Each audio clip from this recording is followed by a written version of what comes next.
I went Super Saiyan on him.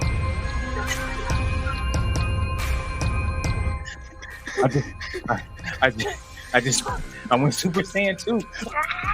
You thought it was done. You thought it was over. You thought, they didn't show up last week. Nah, No, we back. No. Capsule Corp couldn't hold us. Vegeta! Couldn't hold us. No, we're back. We are back. We're back, y'all. We're back. I know you were wondering. This is the end. Is this the end? No. It ain't the end. It ain't over. It ain't over. It ain't over. I know y'all was like, oh man, I need, where they at? I need to get my fix. Itch, scratch. I know you were. Okay, we're back. Oh my God, what's good, King? Play key. Oh, Man.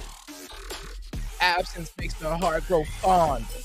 Oh my God. Yeah, a lot of news. Y'all. Well, I mean, there was a lot last week that we didn't get to talk about last week's show, but fear not, because the sports world has spoken. Yeah, They gave us so much to talk about today. so much we really don't know where to start. Oh my God. we may just do an all basketball episode. Oh my, there's enough. You ain't lying. There's enough in the basketball world alone. It's enough. We are going to get into some other stuff. Oh my goodness, there's enough in basketball. The basketball world alone. Oh my God. Well, you know what? Where do you say we start, man? What do you? I know what you're gonna say. I know what you're gonna say. It's you itching. Spit it out. Spit it out. Demonis Sabonis. You popping all that good stuff a second ago, so you got kicked in your chest. Ooh-wee. I mean, X-rays came back negative, but it was absolute positive. You took one to the chest. Man, he took one to the look. How much does Draymond Green weigh? All I know is Draymond's 2-0. All right, he's 2-0 this season. I don't care how you want to say he's 2-0. Oh my God. Draymond. All right, y'all, for those who don't know, last night, game 2, the NBA playoffs between the Warriors and Kings, there was a incident. I don't know which one. It was an incident. There was, yeah, you can call it an incident. It's an incident, I guess. Of sorts. Domantas Sabonis felt the need to, I guess, hook Draymond's foot or leg, and in pure Draymond Green fashion, he retaliated. Hey, what were you expecting? I mean, what were you expecting? Of all people, like, okay, all right, for starters, hooking somebody's leg is not safe. No. Okay, hooking somebody's leg is not safe. Okay, it's not safe. Okay? All right, like, it's not a good thing to do. Like, if for safety reasons, for your safety, for their safety, let's not do that. I get it, competitive environment. Let's take one man out if I'm going to be on the floor. All right. Now, here's the thing. It's called assumed risk, right? Now, if you do something like that, you should assume the risk of whatever happens after that. Means you taking responsibility. And it just so happened that you decided to hook Draymond Green, who has a nice hook in himself. He's got a pretty decent hook on him himself, right? Oh, you my hook God. his legs, right? And then he decided to let you know that, you know, his legs work as well. You feel me? Which is why he was on the floor, you know. So big footprint on his chest. Domantas Sabonis sat there and said, "Ow, my chest in agony." I mean, I'm not taking sides. They were both wrong. they were both wrong. But it wouldn't have happened if DeMontis wouldn't have tried to hook. Welcome to playoff basketball. I mean, that's you know, you got. I don't know. Yeah, I think he fell over somebody, right? I think he fell over somebody. Yeah, it was. I mean, it was. It was in the paint. Real situation. Yeah, he ended up going to the ground. But yeah, welcome to playoff basketball. If you're trying to be that competitive, and I get it, the Kings have not been to the playoffs in a while, and this team is young as is, so they don't really have a real idea of what like NBA playoff basketball is like how the intensity, not just like in play, but like emotionally, mentally, is just all ramped up. Draymond Green's extra violent now. In case you didn't know, like I'm just saying. Oh my god! Like you caught him. You caught him at the right time, which was the wrong time for you. Which was the wrong time. I've got a new nickname for Draymond Green. The status changer. The status changer, because he just changed Sabonis' status from active to doubtful. Like that. Yeah, he changed Jordan Poole's status from active to unconscious real quick. So you know if he will knock out a teammate, stomping on your chest is nothing. Nothing. Yeah, that's a walk in the park to him. Oh my god. Yeah. I mean, no suspensions or anything have been. No, nothing's been. Nothing yet. In fact, Draymond's been leaning into it this entire time. Like all I've seen is people like debating about it on like social media and stuff. And all Draymond's been doing is leaning right into it. Looks like a solid basketball play to me. I'm like, if they even plan on suspending him, it's already too late. He won already. He won. Yeah. I saw. I was like, oh yeah, he won. Like it doesn't matter how. Yeah. He's just the entire time. They go back to Golden State for Game 3 without Sabonis.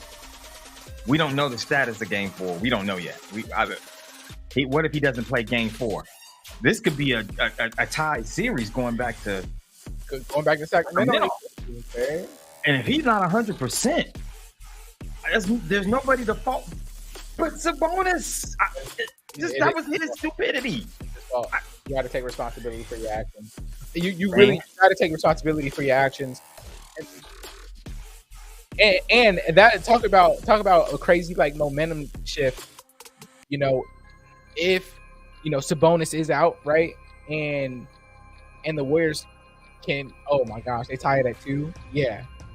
At that point, because right now, all right, minus the Sabonis injury, right? Just looking at it, I don't see the Warriors making it out of this at all. I mean, I don't know about necessarily getting swept, but I say this: if they get one, it would be a fight. Fight. Yeah. You had it wrapped. You had it wrapped up.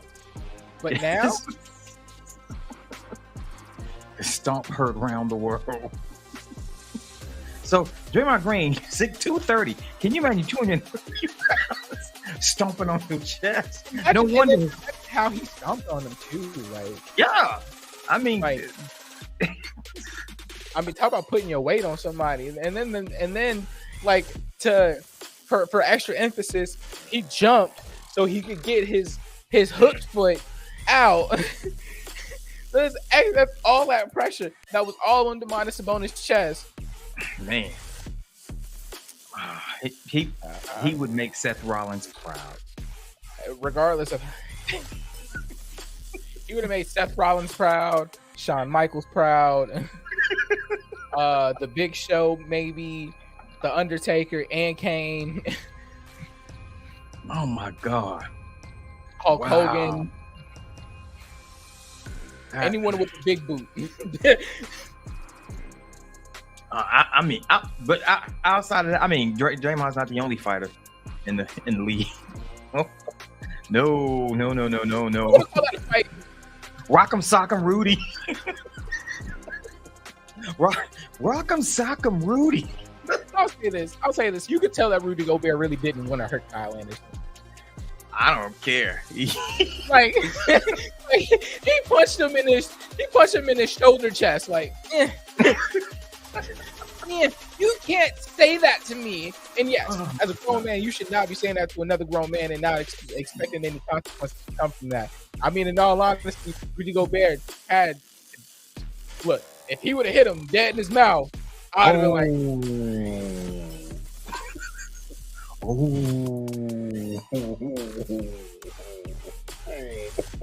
And my whole thing, I was confused as to why, who was it, Taurean Prince? Why did he push Rudy for? Okay, from now on, I'm not even. It was a punch. It was a punch. Okay, and we all know why I'm putting quotations up, because that wasn't no real punch. Punch question mark?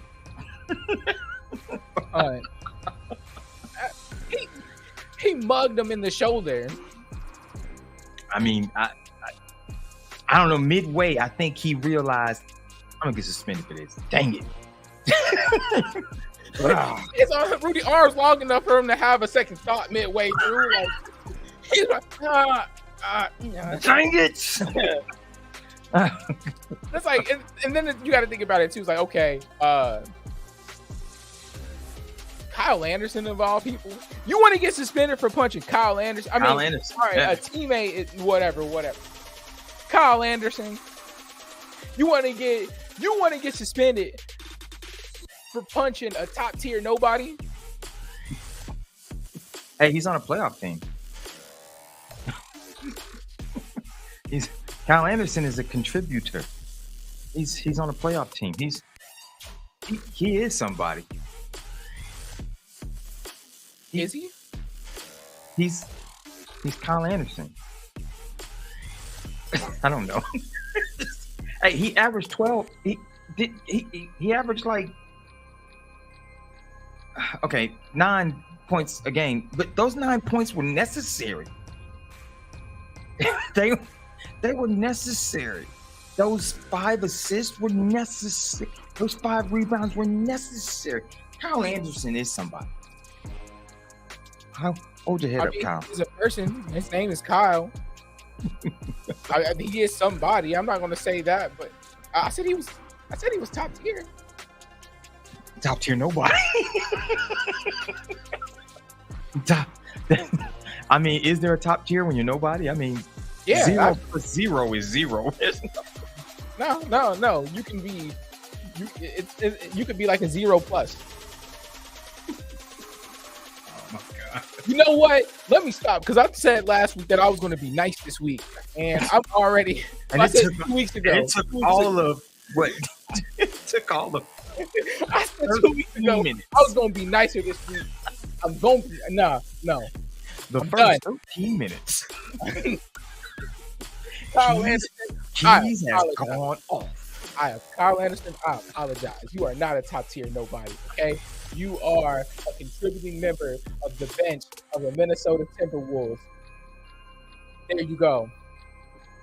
That almost got knocked out. Next on the that almost got knocked out. Watch what you say, people. Watch what you say. You know, here's the thing I got from the Rudy Gobert punch.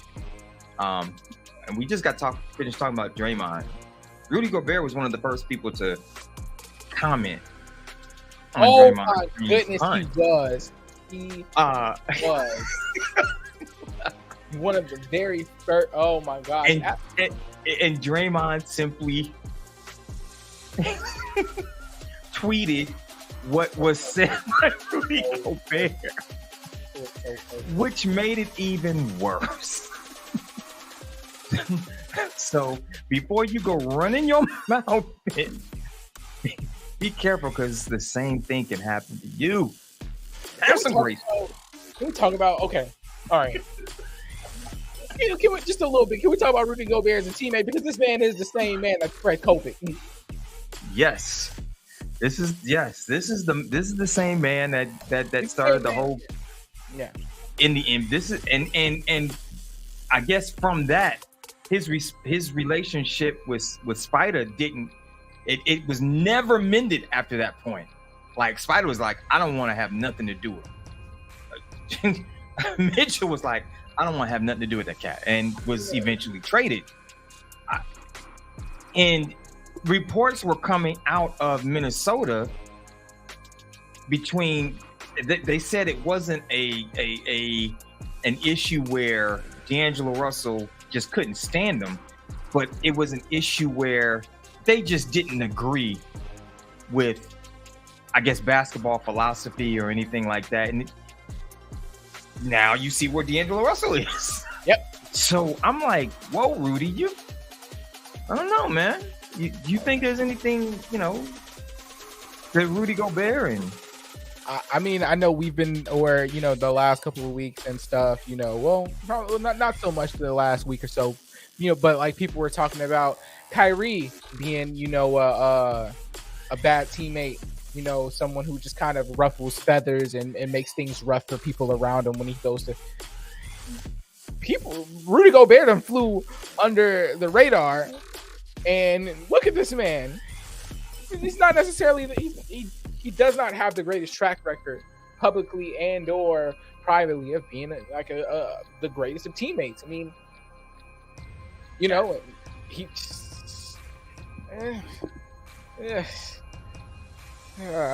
and then on top of that, when you're on a team, I understand that some things just don't work, even if they do look good on paper. But there's no reason why Rudy Gobert and Karl Anthony, I'm just sorry, I just can't see like there being a real reason why that doesn't work.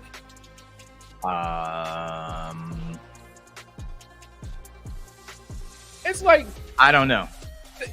They literally play two different sides of the same coin. One loves playing inside and the other one's a stretch. I don't understand why it's such a problem. I don't know. But I'll tell you this. This is what Rudy's fault. It's Rudy's fault. It's Rudy's fault. I don't care. It's his fault. I think they play better without him. Well, I think they play better without Rudy. If you caught the Laker game, if you caught that playing game, Towns was a monster, and it looked like the ball. That might have something to do with it. It looked like the ball moved more fluently in the offense for Minnesota, and maybe Rudy Gobert is just a black hole. If the ball goes down there, he doesn't have the wherewithal to kick out and find the open man. Which is like, for somebody who isn't a scorer like that, you would think that like offensively you would want to do something to be, like if you're not going to be a scorer, if you're not going to take it from the block to somewhere mid-range free throw line and at least be able to put up a jumper, like if you're not at least taking it out that far, the first thing you should be looking to do is pass. I mean, makes sense. I mean, they've got some pretty decent. The majority of Rudy Gobert's buckets are at the rim, which there's nothing wrong with that. You're a center; they should be. But exactly, if you're going to but you're not necessarily adding, you're not out here really getting your own bucket night in, like play in and play out, right? You're not taking that's not your game. So I would say he should be focused on facilitating. Like if you don't see that you can get to the rim, I would be giving I mean, he's got to have more than 1.2 assists a game. I mean, that's I don't even see how that's possible. He averaged 1.2 a game this year. With the minutes that you're on the floor, it's like, bro, I could get one. I could get an assist, bro. I mean, literally, all you've got to do to get an assist is pass it to somebody who's gonna score. Yeah, I can pull that off. Sometimes something's telling me I can pull that off. And in starting clutch and fourth quarter situations, right? You would think that he and Cat would be on the floor at the same time. So it's like Look, if I can't find anybody else, I should be able to find him. Yeah. Yeah. I should be able to find him. Yeah. Exactly. They shouldn't be able to focus on both of us. Both of us. There's no way in the world. But for some reason, and we don't know. I mean, I don't know. Maybe it's coaching. I don't know. Maybe it's coaching. Maybe the coach hasn't. I don't know, man. I don't know. It's Gobert's fault. Take the baguettes. Leave the baguettes in the basketball and leave. Just don't score. Whoa! Another shot. Another. Look, if I'm Minnesota, that's what I'm thinking, man. I'm sorry. Like, it's just like, everybody sees it, and everybody's just as confused as I am. Like, when everybody heard the news that Gobert was going to Minnesota, and they also found out, like, wait, the Timberwolves didn't have to give up Cat for Gobert to get to Minnesota. No. So that front court's elite. It should be. Oh. It should be the most. It should be the most dangerous front court that we've seen in a long time. Yeah, and it is not. The scary part is what they gave up. If this does not work, the scary part is what they've lost for Rudy Gobert. I mean, look at the. So Malik Beasley, Patrick Beverly, and I know there's going to be a lot of please, but anyway, Leandro Bolmaro, Walker Kessler, who went to Utah and showed out. Yeah. Jared Vanderbilt, who's playing big in LA. Then the draft picks. Four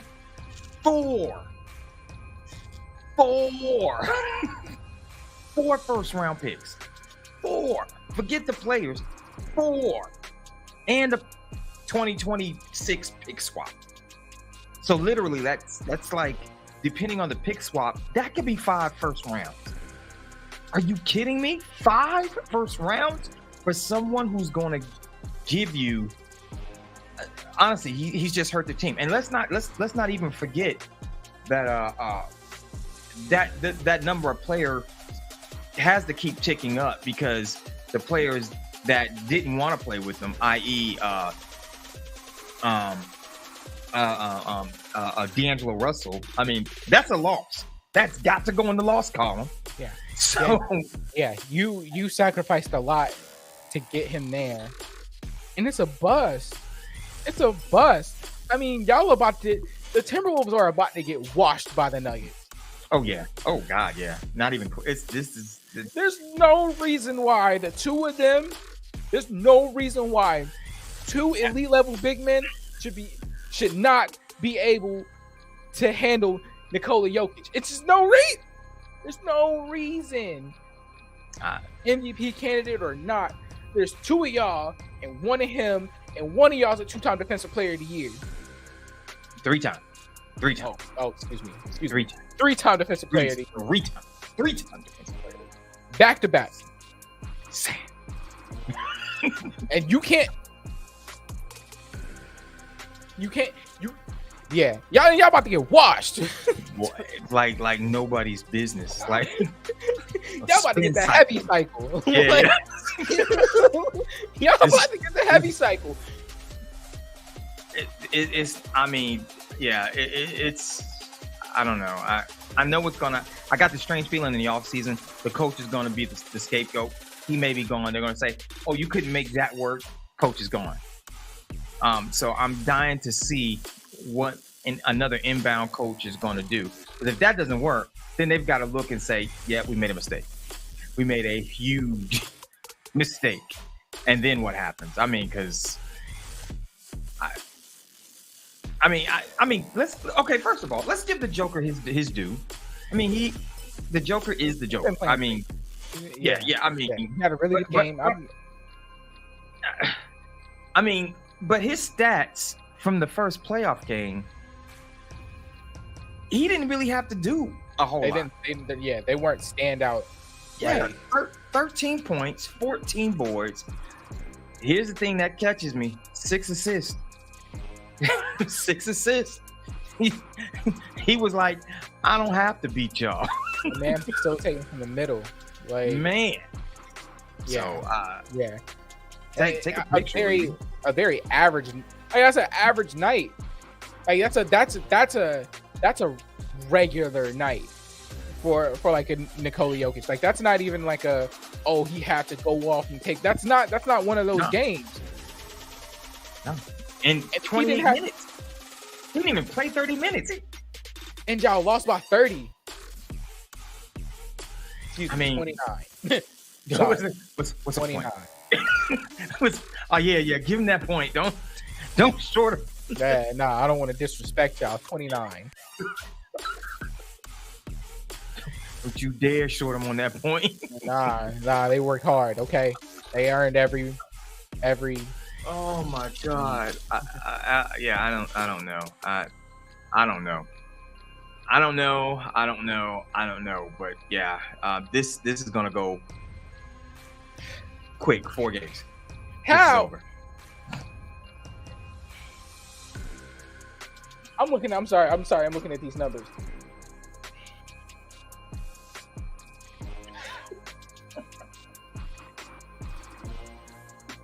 Okay.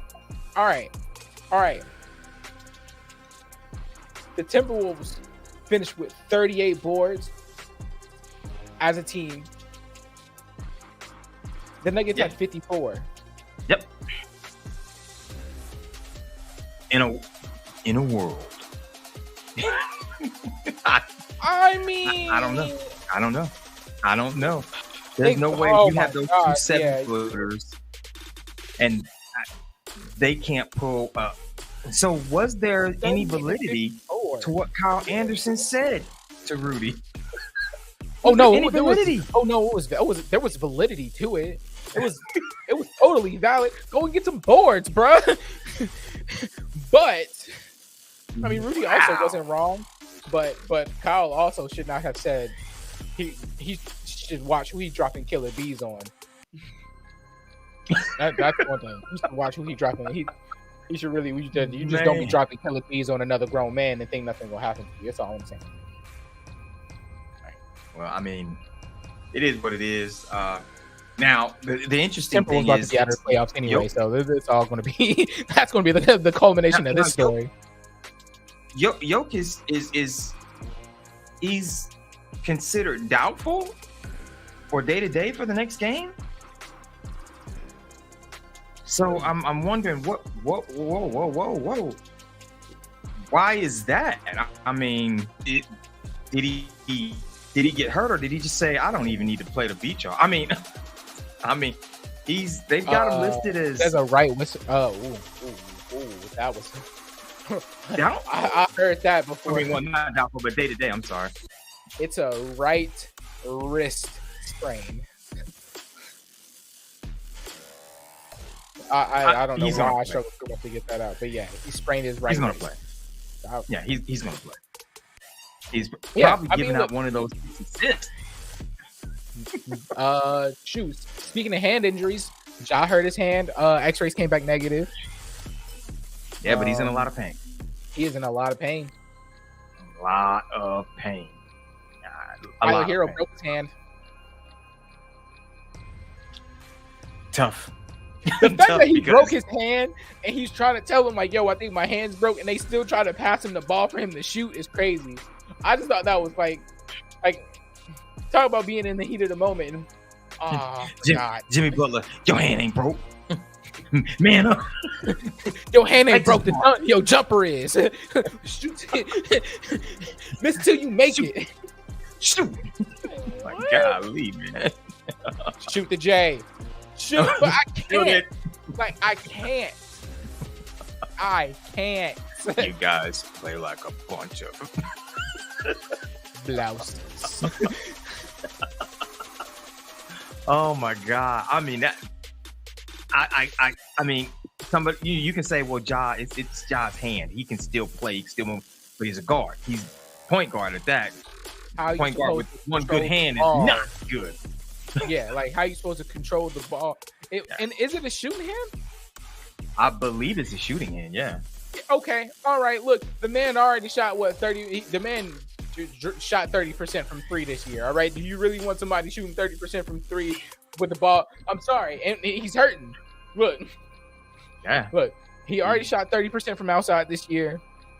Do you think him having a hurt hand is going to make his jumper better or worse? Just I don't know. Look, I don't know. What if miraculously no. Miraculously he just goes in fuego. Ja finishes the playoff shooting 65% from the field. Huh? With a hurt hand. That hand Oh my ain't hurt. God. It's healed. Whatever happened, don't fix that. So I guess he said he aggravated tissue, a tissue in his hand. So I mean, I can't.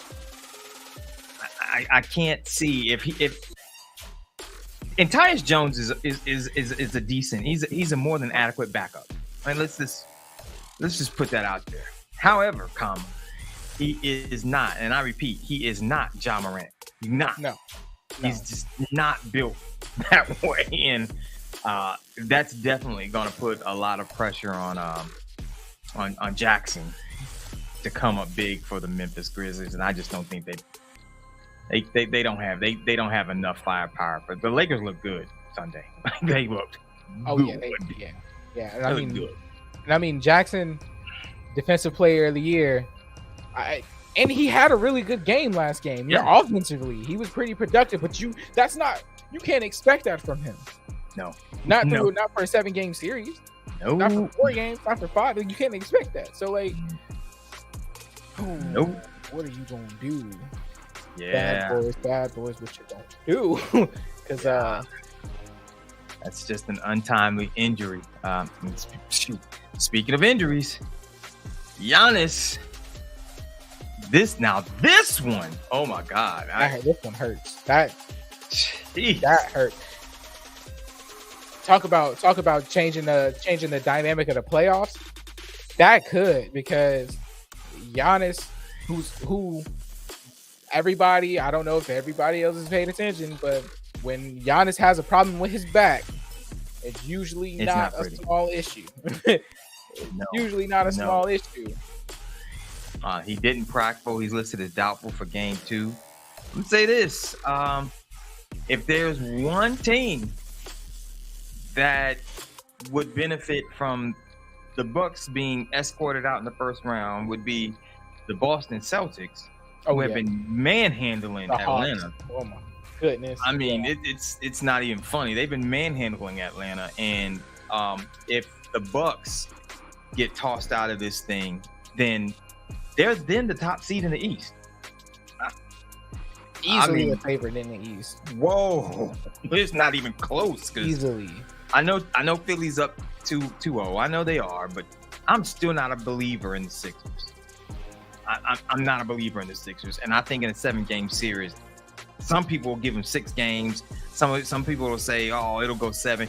No, I'm here to say it may go 5 if they get linked up with the Boston Celtics in the Eastern Conference Finals. It may go 5, and that may is a long may. I don't think it will. I could see them getting swept easily. And I'll say this. I mean, the Celtics looked good. They did. Yeah. They looked good. Again, my issue was still my issue. Closing out in the second half in the fourth quarter. That's still going to be my... Yeah. When you're up 32, I get it. It's like you have room. Yeah. But it just seems like getting back on track when the lead got cut to 16. It seemed like it wasn't just like, oh, we let them get back into it. It looked like we were out of whack. and you got to figure though, they aren't. This is the playoffs. So if you're up 32, the last thing you want to do is come up with some crazy injury. So maybe they dialed it back to say, hey, let's not get hurt. You know, if they get back into it, okay, we'll turn it back on. But we don't want an injury us being up 32 points. That's the way I see it. Yeah, I mean, Jalen It Brown wasn't does even still have close. stitches in his hand. You know, the man dropped 29 with stitches in his hand. I'm just, you know. Two double doubles. I'm just gonna say that's hard to beat. You think you would expect that from the Minnesota Timberwolves, but you can't get that from them. No, you can't. No, you can't. But tell you what you can get. You can get a good fight. Anyway. I mean, if you want to call it good. And you can see Ant-Man. Oh my God. Ant-Man out there doing it alone. Oh my God. I really hope Giannis can. It didn't look good. No. It didn't look good. And like you said, when that usually happens, the news is not good. He's doubtful. Probably won't play tomorrow night. And I just don't see Milwaukee. Without him, I don't see them making it. Not without Giannis. Not at all. Nah. Even if they make it out this first round, nah. The chances of the Bucks without Giannis taking the East, that's it goes from the favorites to real slim. Real slim. Really slim. I tell you, he didn't look like that was something he can walk off and get. No, it did. That did not look like it was like, you know, he's going to get a foam roller out and get some muscle relaxers. No, that's no. So prayers up Giannis. Yeah, hope he recovers. You know, but sheesh, yeah, that's a momentum changer for the Bucks. Definitely, that's a shift. They've got to figure that out. Yeah, they ain't looking good. Staying in basketball, but not with the NBA.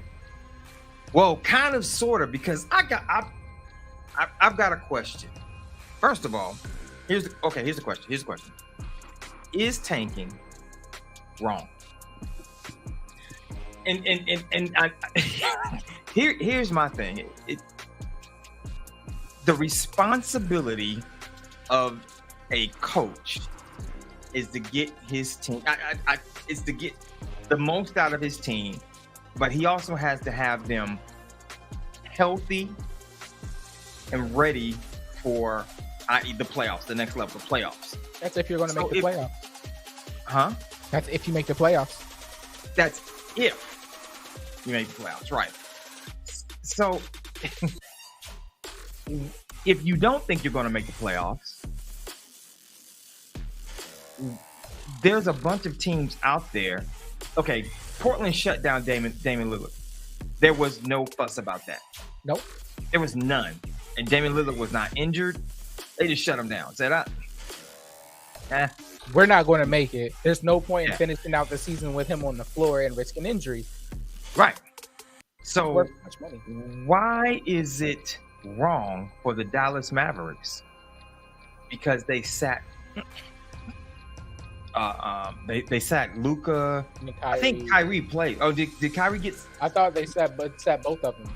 Oh, he did. Well, why is it wrong for the Mavs to sit them just because they have a outside chance to get in the playoffs? But that's why, because statistically they still stood a chance to make the playoffs. So that means it's like by numbers, right? But let's be honest. Oh no, they weren't. They weren't. And it's like, okay, even if they make the playoffs, if they got into the play-in, like you were going to make it to the play-in to get waxed, or you want to make it to the playoffs out of the play-in to get waxed. So exactly. Why waste the time and instead of just saying, you know what, let's pedal it back, and get ready for next year? That makes perfect sense to me. Exactly. But I'm not the NBA. Well, why penalize them? Why? And let's be clear, $750,000 is not a lot of money. It's not a lot of money. An NBA, yeah, I mean, no, it's a lot of money to me, but it ain't a lot of money. Not to Mark Cuban. Bro, I'm gonna declare bankruptcy. I ain't got it. I ain't got it. Anybody got some change? No. So I mean, but that's nothing to Mark Cuban and the Mavs. Yeah, I would need it. But then you cross the water, and the Chinese Basketball Association went bonkers. I mean, I mean, I get it. I get it. It's tanking. Just the word alone sounds terrible. Tanking. It sounds, as a fan, you don't want to see. Of course, as a fan, we don't want to see anybody tanking because we're paying for tickets. We're paying for NBA League Pass or whatever. We want to see a good game. We want to see players that are supposed to play. I get that, but on the team side of it, they're trying to keep players healthy. Man, China don't play that. China don't play that. But the whole okay, no, China clearly don't play them games, all right. But that whole like just the whole story is crazy. Okay, from okay, what's it? What's his name? Eric Bledsoe being suspended. Yeah, like dang, already being suspended. It wasn't even in the, and then from them considering because it wasn't tanking. It was they said the game was rigged because right. The opposing team, they were up by like 10 or something like that, and then they had like 5 straight turnovers. Right. And gave the game up basically. Well, I guess a form of tanking. I mean, it looked like they were trying to, yeah. But the coaches, it's like, okay. But I'm just trying to figure out where they're like, oh, nah. 5 possessions in a row, just turnovers, just really like that. Oh, nah, we're not having that. Like, not. Yeah. Either the play was either that deliberate, or the play at those last few possessions was so bad, they were like, this is dishonorable. like that's the only way I can slice it. Like the coaches got banned. Yeah. Not suspended. They got banned. So the whole thing started because Bledsoe was suspended. He was suspended. And the series was a best of 3 series. And the idea behind it was, okay, we've got to stretch this series out to 3 games rather than lock up this series and go play somebody else who's better without Bledsoe, which they probably would have went down 0-1. So they said, let's just go ahead and drop this game and then have a game 3 against somebody we really believe we can beat. And then, we get Bledsoe back and we can. Well, no, sir. No, sir. Postseason punishment, man. Golly. And I don't know how much 5 million won is, but it sounds like a lot. That's all that matters. 5 million won. 5 million anything. Rubles, anything sounds like a lot. So, golly, I'm like, if the NBA was to level something like that, you probably see less tanking. But dang, ain't this kind of excessive? Okay, if I told you that 5 million won was okay, I can't be right.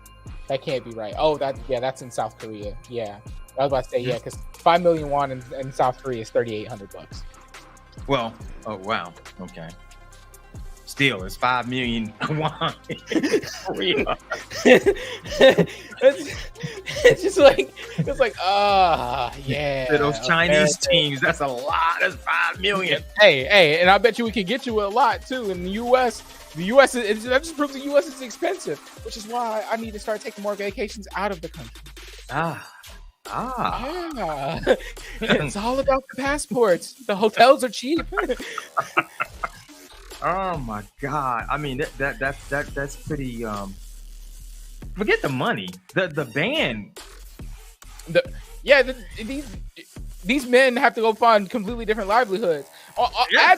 Add to that like regardless if like what they did was right or wrong or like from a public opinion, that public opinion's already been swayed, right? Like even if somebody as an individual feels like, you know what, they really didn't do that bad. Public perception, nah, you're up. probably about to get shunned. Yeah. I'm sorry.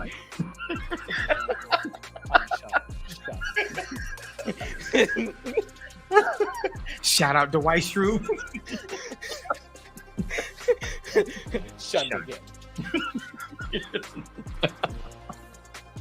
Oh my God, man. That was huge. It goes to show you that the NBA is still all about putting butts in seats. I mean, they're gonna slap people on the hand, and they're not gonna. Can you imagine if the NBA took the stance that the CBA took? That would mean Luka would be suspended, KD would be suspended,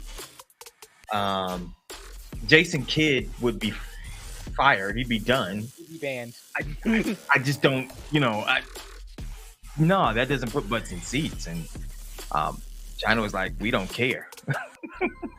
we don't care. And the NBA clearly was like, don't do that ever again. Ever. Hey, don't do that again. They're supposed to. Okay. I don't remember, because I wouldn't have watched it anyway. Was the Mavs game televised? I don't think so. If it it wasn't national, or it was. Yeah. Like if it was a nationally televised game, I can't remember if it was or not, but I don't think so. But like, okay, that's the only way I could see like them really like justifying the fine. It's like, okay, it's a nationally televised game, so one of the last games of the season. Okay, maybe that's me trying to like, olive branch. I can see what you were trying to do, type of thing. But no, fining them for sitting players when it's like, okay, statistically, number wise, yeah, I have a chance to make the playoffs, but with sound reason, what good would me making the playoffs be if I'm not going to make it out the first round? Exactly. You're risking again injury. If the thought process is, okay, we're not going anywhere this year, let's work on next year. And add to that too, like the mental aspect of that. Okay, you want me to put my team through. Okay, we made it to the end of the season. Now we have to make this playoff push. We get to the first round, we get washed. Now you have to sit with that in the back of your brain until next season, when you could just be like, in the season, start fresh, make whatever moves you gonna make, and get training camp started. Exactly. Yeah, I don't know. I get it. I get both sides, but I mean, I'm like, man, if I'm a Dallas Maverick fan, I'm pissed, because I'm like, no, we weren't going anywhere. We need to rally the troops and get better for next year. But this year is a watch. I wouldn't even want to see the Mavericks. Like, I'm not even watching. I mean, the Mavericks had a better chance before acquiring Kyrie to make the playoffs than they did after getting him. And it's like, look, you gave up a lot, including Jalen Brunson, which I'm pretty sure Mark Cuban's kicking himself for right about now. Just a little bit. Well, they're trying to keep him. I mean, look, you better try to keep him now, because you had the opportunity to kind of have a discounted version of Kyrie and Jalen Brunson, and you said he wasn't worth it. Wow. Yeah. Oh my God. And Jalen Brunson is in New York going off. Right. Right. You could have paid him the money that he asked for. Man. And you could have gotten the same, if not more, production, because of the simple fact that he's not so ball dominant. He doesn't have to be. No. He plays really good alongside Luka. Like he's a good complement. If Luka is gassed and needs to and someone else, like if Jalen Brunson's on the floor and Luka's gassed, Jalen Brunson will go and get that bucket. Yeah, exactly. And that's what you need for like if you're going to be basing yourself around a superstar. Yeah, and I've never heard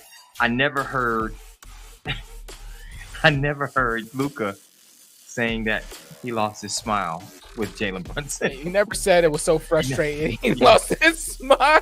He never said that when Brunson was there. He did not turn to dark poetry. He did not turn to dark poetry to express his feelings. Oh my God. He did not. What is a smile? My smile. A smile is nothing but a frown that is turned upside down. I lost my smile. Am I happy or am I just upside down and angry? I smile not. Oh my God. My smile has left.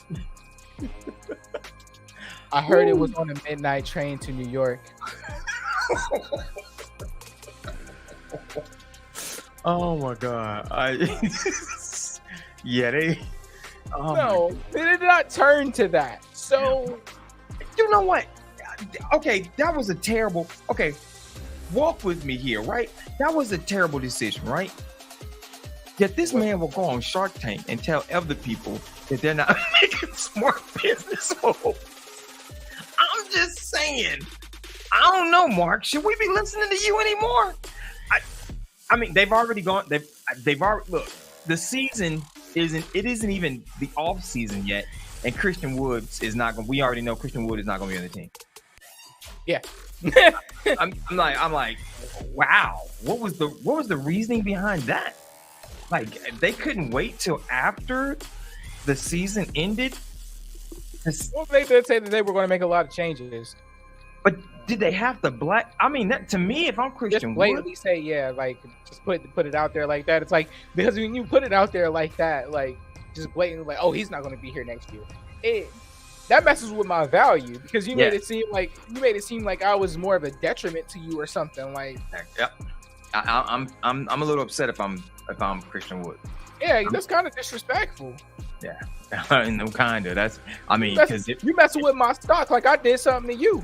Exactly. Like if Christian Wood was Draymond Green, you know how that would go. but he's not. He's Christian Wood, so all is safe. No one needs to call security. No one needs to avert their children's eyes. Nothing.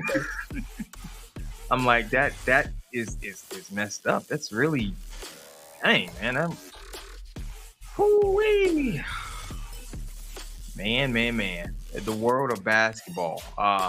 Yeah, Mark Cuban knows business. He doesn't know basketball. I don't care how many times you see this man. But basketball is still a business. I mean, there's a business side to basketball. Yeah, he clearly doesn't know what he's doing. Hopefully, Jason Kidd can. You can sell the product, you can negotiate certain deals, but now to say that, like, a certain player isn't valuable, like when you're evaluating them, saying that they're not worth this much, or they are or aren't, and you don't have enough.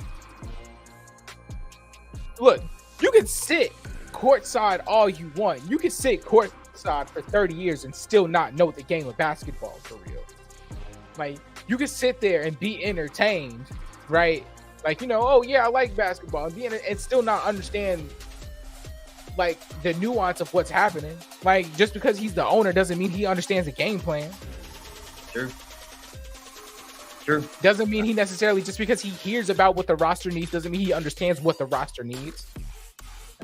That's true. Well, then who made the decision to go get Kyrie? That's who was it? Joe Dumars? Was it who? Now that the marketing team. Now that was the marketing team was like, we need to go get Kyrie. That was. So Mark Cuban He made that said- decision. I'm pretty sure everybody else around him was like, "Why?" Can you imagine the jersey sales? It's And Kyrie. probably what he said, but everybody else was like, "Why? Are we not trying to make the playoffs here at this point? So you want to throw all of this away?" I mean, I don't know. I don't know. I don't know. That's the $1 million question, and I'm curious to see what happens in the offseason with the Mavs. What if Kyrie walks? That means you've lost everything. When he first got there, that was the expectation. He wasn't going to stay there past beyond this season. But we're talking about Kyrie Irving.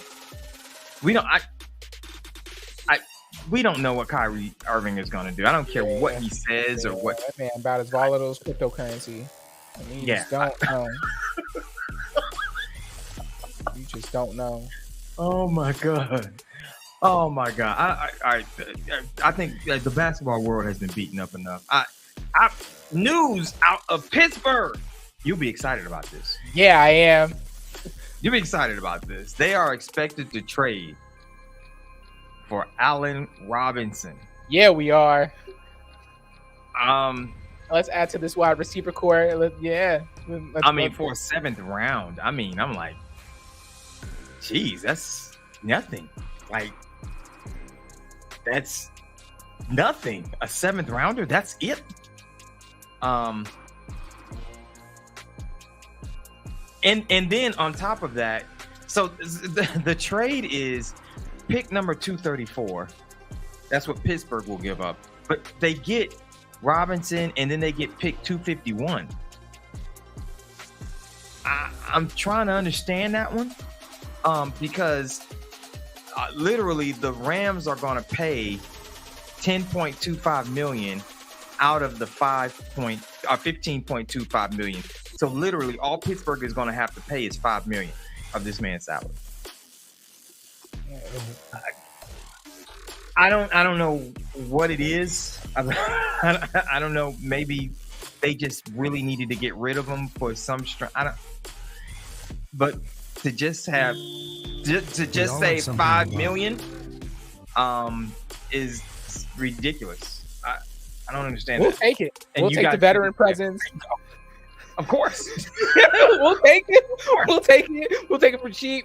We'll take the veteran presence. We have a pretty decent, just really young wide receiver core right now. You know, give George Pickens someone opposite of him, and also someone to, like, you know, to brain pick, which is awesome. Now we just need to see what the development of Kenny Pickens is going to be like. Ooh. Do you think Kenny Pickens starts next year? As of right now, I don't think. Or does Pittsburgh make a move on a quarterback? I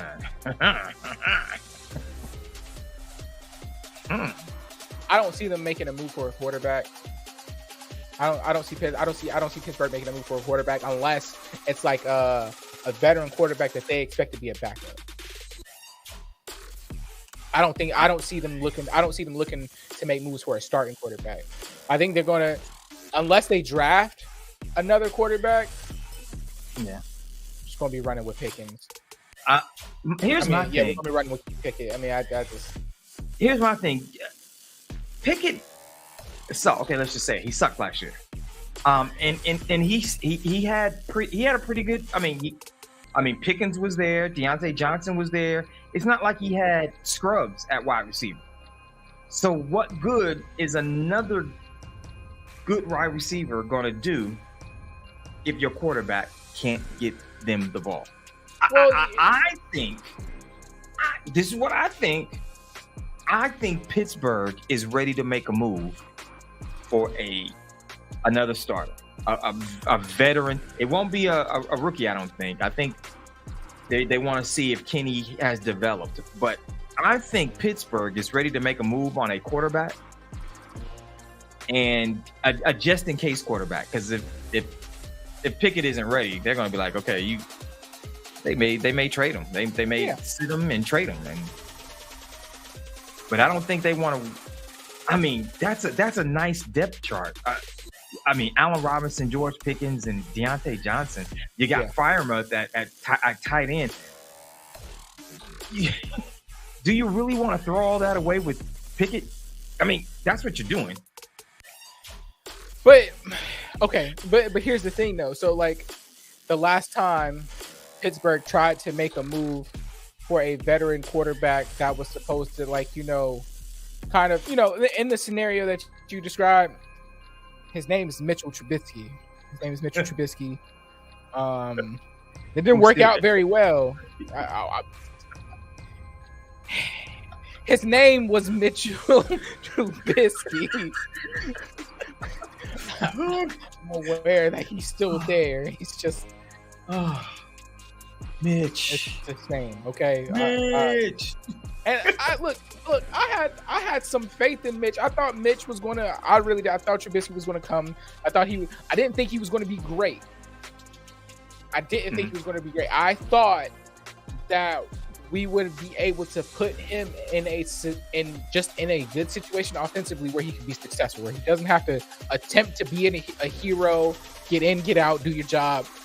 Right. Just move the ball down the field, move the chains, we'll be good. Right. I was wrong. I was very wrong. And then, Kenny Pickett came. But you got to cut Kenny Pickett some slack. He's young, inexperienced, kind of got thrown to the wolves. Yeah. His leg got chewed off. Yeah, but here's what I think. I would not be shocked. And hear me out, because when I say this name, you're not gonna like it. But hear me out. There's a quarterback who's probably gonna be in need of a home. Nope. I know they said he's gonna go back to the. Nope. You don't even know. Nope. You don't even know. Who he is yes, yet. I do. No, we don't want him. Ooh. We don't want him. No, we don't want him. It don't matter. Go ahead, continue. We don't want him.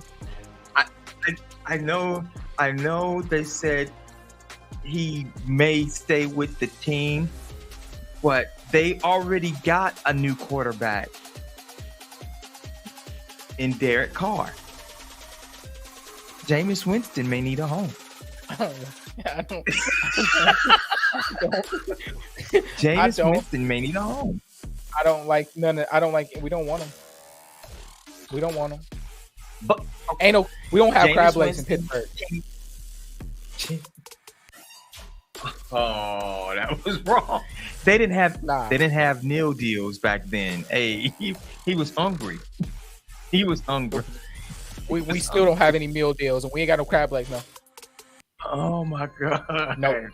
Nope, don't want him. It's okay. Here's another. Hear me out. There's another quarterback that may be in need of a home, and he don't need no home either. He played okay. He played okay, but he's not going to be the starter next year. I'm sorry, I can't even.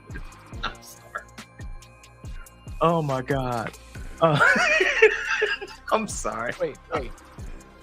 Hold on, let me get close to the camera for this. You have to look. You have to have an open mind. I'm open when to I say this name, Jacoby Brissett.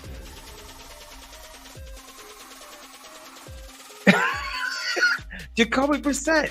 He played pretty well in Cleveland. He's clearly not going to be the starter. He's not. He's not going to be the starter. Jacoby Brissett. Jacoby Brissett. Jacoby Brissett, everybody.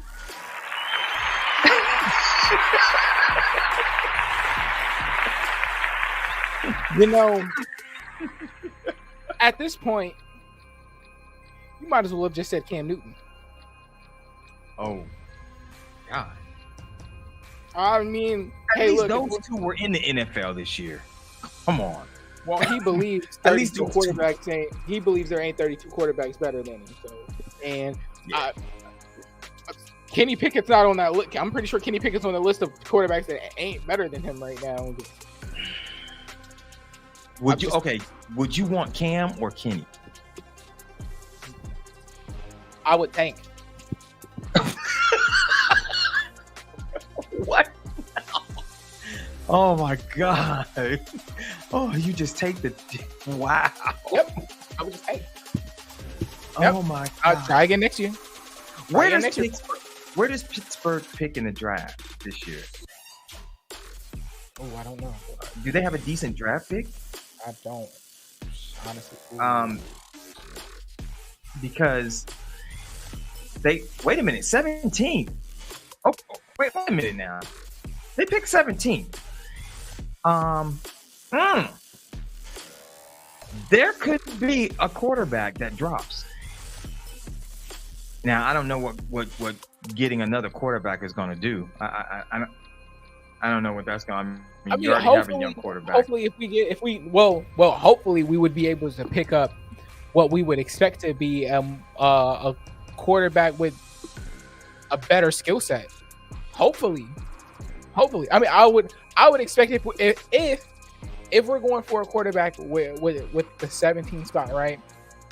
If we choose to go with that, it would have to be. I'm not gonna say it would have to be, but you could kind of assume it would be a quarterback from possibly, hopefully, a Power 5 conference. And I'm not saying that makes it so much better that it's going to be a guarantee that quarterback is going to be so much better than Kenny Pickett, but it's like you'll have a larger sample size of something to work with, right? You'll at least you'll have a larger sample size, and then you'll also have somebody who's dealt with.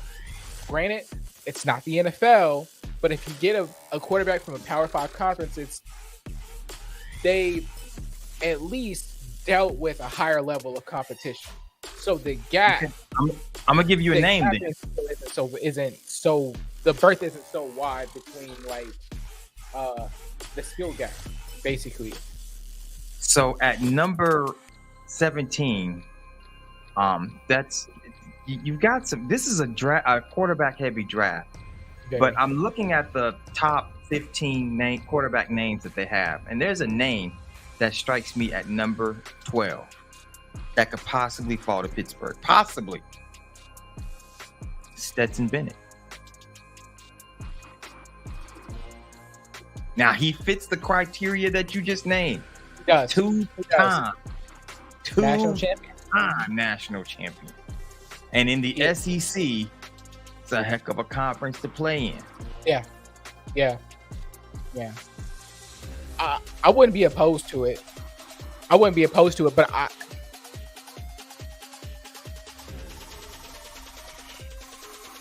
it's still only a short-term fix. I feel like I could very well be wrong, right? But I feel like he's a great quarterback right now. He's a great college quarterback. I feel like that next step isn't like, you know, we see star quarterbacks all the time, star players all the time. Yeah. Take the next step and they fall into like that mid-tier category. Yeah. And Stetson Bennett might be that guy. I could be totally wrong because I cannot predict the future. But looking at him, and I am not saying that I see this person in Stetson Bennett when I say this, but I see a similar story. Tim Tebow. Oh. Now, again, when I say that, again, not saying that I see Stetson Bennett as the same player as Tim Tebow, right? But the storyline, right? Okay, I see that too. Being a great college quarterback. Granted, yes, we all know Tim Tebow can't really throw the football. That's a different story. We're not talking about that here. But like someone with a really good, successful college career. Okay. Who, you know, obviously got the job done, but then once they get to the next level, holes essentially start getting exposed, and they kind of just fall into that, you know, where everyone expected for them to exceed. They kind of just fall more so into like the mid-tier category. Okay.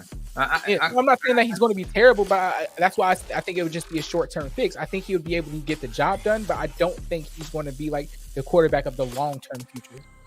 Okay. I feel you there. But you never know. Okay, what about since we have such a bad history of picking quarterbacks outside of Big yeah, Ben? we have a bad history of picking quarterbacks. So what about Max Duggan? I kind of see the same thing. I kind of see the same thing with him and him now more so if we're going to talk about like Tebow. The way Max Duggan runs the ball, yeah, it's like he could probably just go ahead. Yeah. No, I kind of see a similar story. Yeah, I mean, we'll see. I don't know. I just think Pittsburgh Heart can take you a long way in college football. Yeah, it can take you. Justin Fields, it can take you in the NFL in the right offense. I mean, in the right offense, but you also got to be skilled enough to take it on too. That's true. And yeah, college football, you gotta have a lot of heart and make it. That's true. Yeah, that's true. But when you get in the NFL and everybody runs a 4-2, my God. Yeah, heart ain't enough. Yeah, when offensive linemen are running 4-3s and oh my God. When defensive linemen are running oh my God. Which is oh my God, man! Oh my gosh, that's so scary. That is so scary. Like, okay, these linemen are just getting faster and faster every year. At some point, to see somebody that big coming after you at that speed, shoot. Like, would you prefer that or to get hit by a car? It don't matter. It feels the same. It don't matter. Yeah. Sticking with football, Jalen Hurts, cha-ching. Pay me. Show me the money. Man. Jalen Hurts got paid. Jalen Hurts got paid.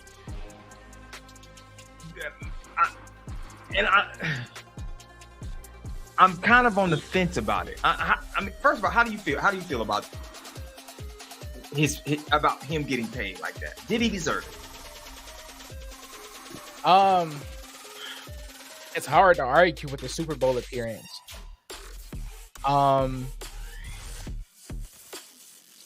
Honestly, man, look, if I'm the Eagles, I'd probably want to do what I can to lock him up.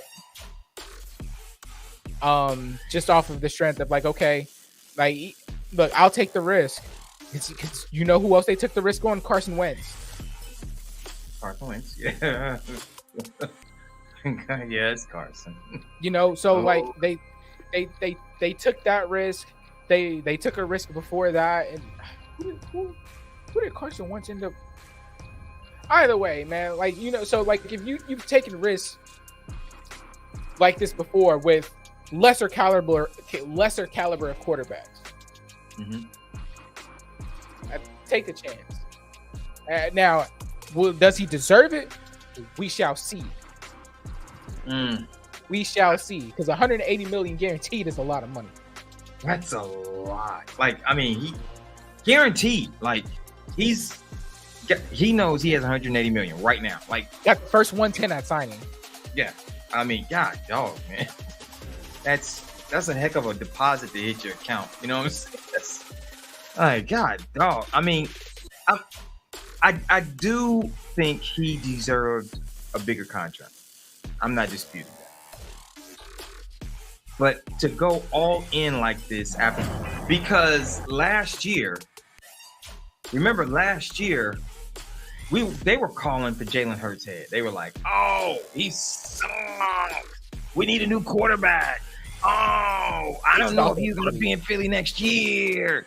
Okay, fast forward to this year, and they make a Super Bowl appearance.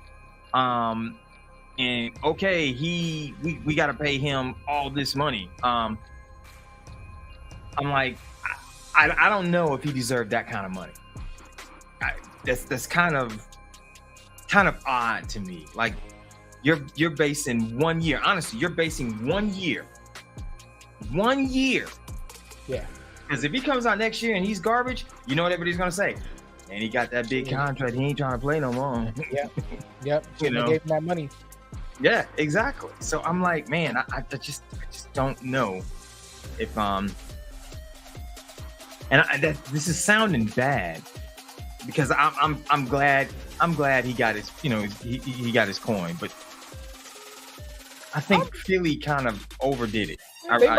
They might have jumped the gun a little bit. I can see that. Yeah. But I can also see where they were looking too. It's like, okay, you look at the numbers this season of quarterbacks that have signed new contracts, and then you look at your quarterback, even though it has only been 2 years, and he did get you to a Super Bowl this last year. If you don't pay him, someone else will. That's true. Yeah, that's true. That's it. It's like, do you take the risk of paying him and potentially, next year or whatever, him falling out of grace, man, or do you not pay him at all and him go somewhere? Let's say he go to Arizona or something and he thrives. Then you're kicking yourself in the head like, should have gave him that money. Whew, that's a lot of money. A lot of money. That's a lot of money. Wow. It's a lot of money.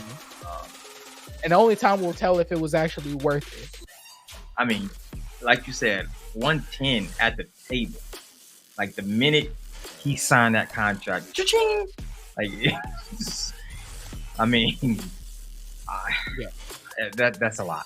The moment that ink dried, 110 mil. Golly.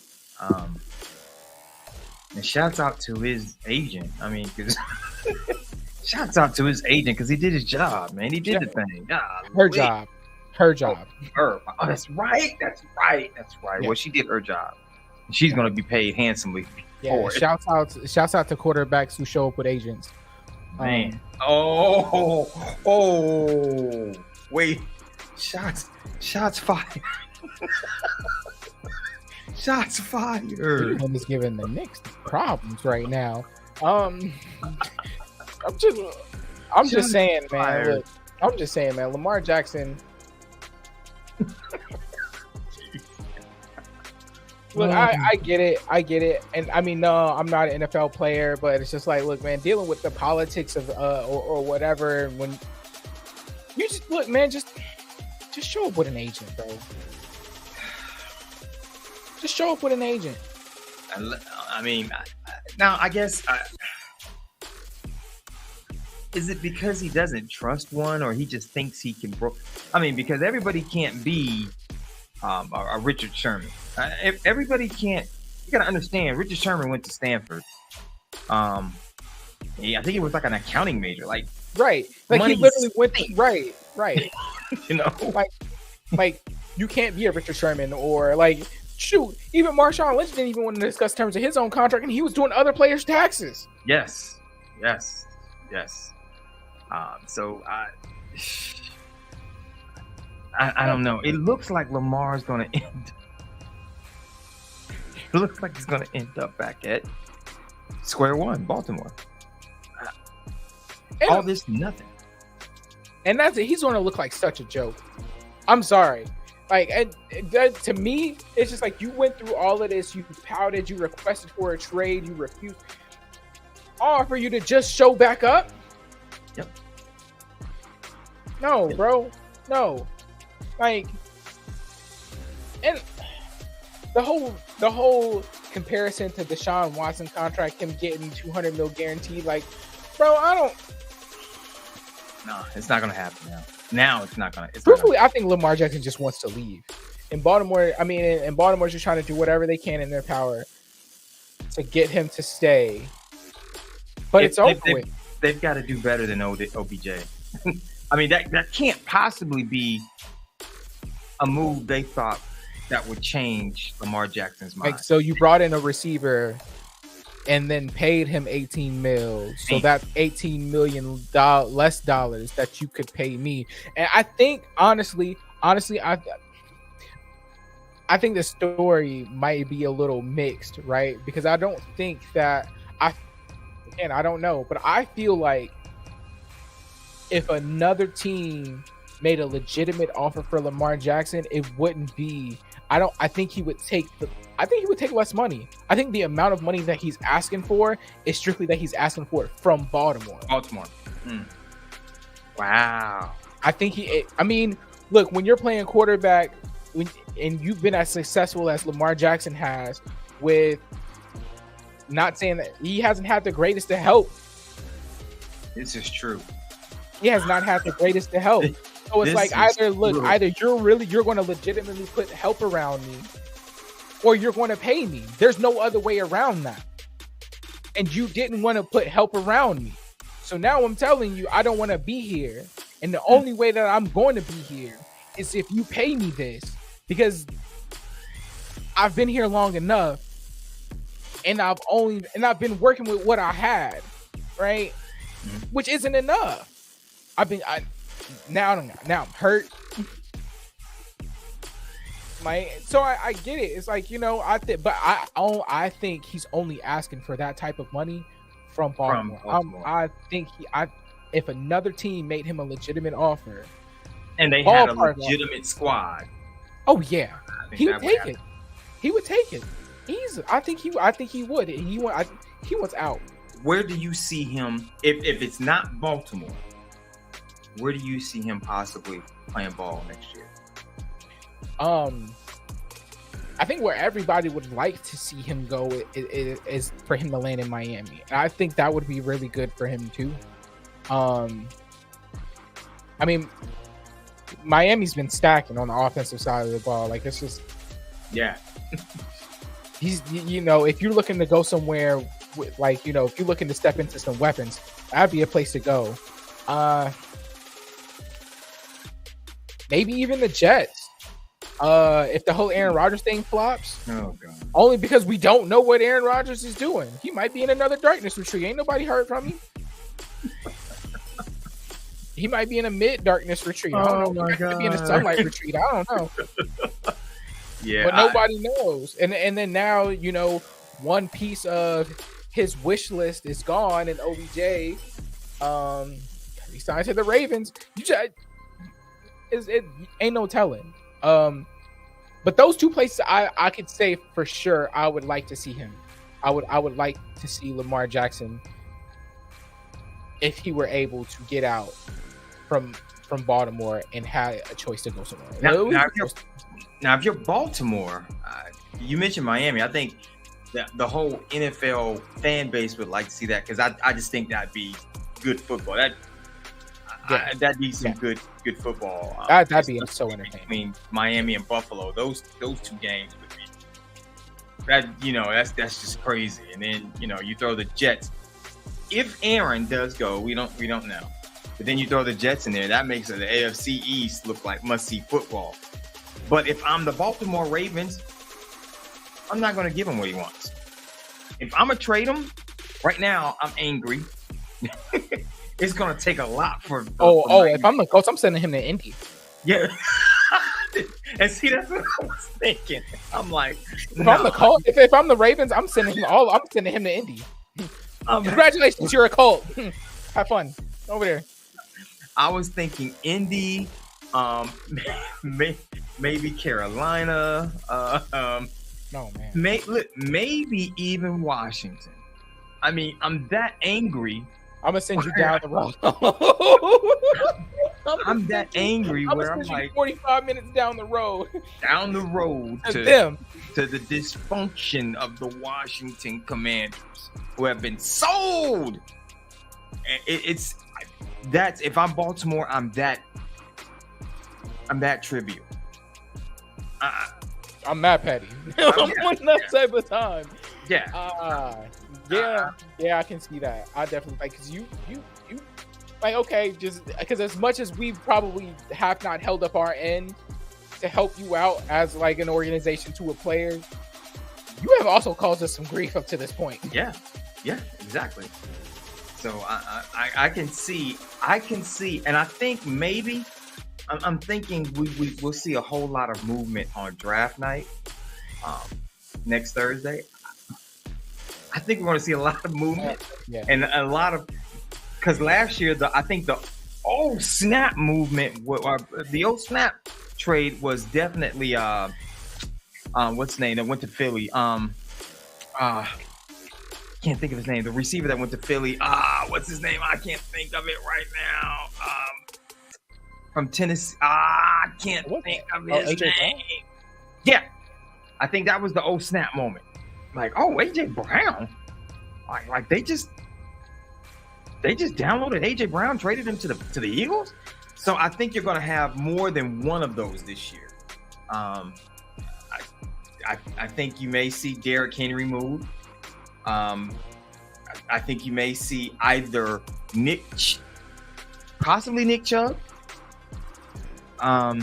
There's just a lot of big names I think that you're going to see that are going to move, and I think Lamar Jackson is going to be one of them. I just don't think it's going to be Miami. It'd be cool to see it, but I don't see Baltimore doing it. Yeah, if Lamar ends up in a destination, like a real destination, it's going to be because of like a third party move. Like it'll be like, oh, the Ravens traded him to Indy, and Indy already made moves to trade him elsewhere. Yeah. But draft night's definitely going to be full. There are a lot of teams that, there's a lot of even players that are still like kind of just out in limbo right now. I'm pretty sure teams and like organizations are holding out until draft night to make some moves. Like such and such got picked. Heard they need a tight end. Yeah. Guess who's got one? Like, yeah. So, it's far from over. Yeah, I think it's gonna be crazy on draft night. And keep in mind, man, it's crazy how the mighty fall. Ezekiel Elliott hasn't been signed, man. I'm like, that's a sad. I mean, this is a 2-time NFL rushing champion. Ugh. 2-time NFL rushing champion, and then after that, nothing.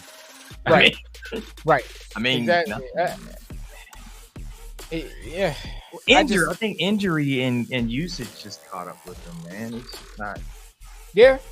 I mean, look, the shelf life of a running back in the NFL isn't long to begin with, and when Jerry Jones likes you, he likes you. Yeah, it's true. Yeah. But it is bad when like your agent does come out and say, "Hey, we did at least have like 3 teams that were in," and then at least 2 of those 3 teams came out and was like, "Nah." Not really. Like, no. We have 3 teams interested on the table, and then 2 of those teams are like, "No, we like who we got." When did we put papers on the table? Oh my god! Yeah, They're looking around like, "Hey, wait, did you put papers on the table? Did you put papers on the table? I put paper towels on the table. I was about to eat." Yeah, that was. Oh my god! Yeah, that was. Yeah, that was pretty. Yeah. Both Philly and Cincy were like. Yeah. And what made it so bad? I forget what player it was from Philly that went on Twitter and was like, "Yeah, you would want to come to Philly." I'm like, no. Pretty much the player's like, "Nah, we don't even want you here, bro." No, sir. As much as you would want to come in, we don't need you here. Oh, golly. And this after both teams lost a running back. So there definitely was a spot there.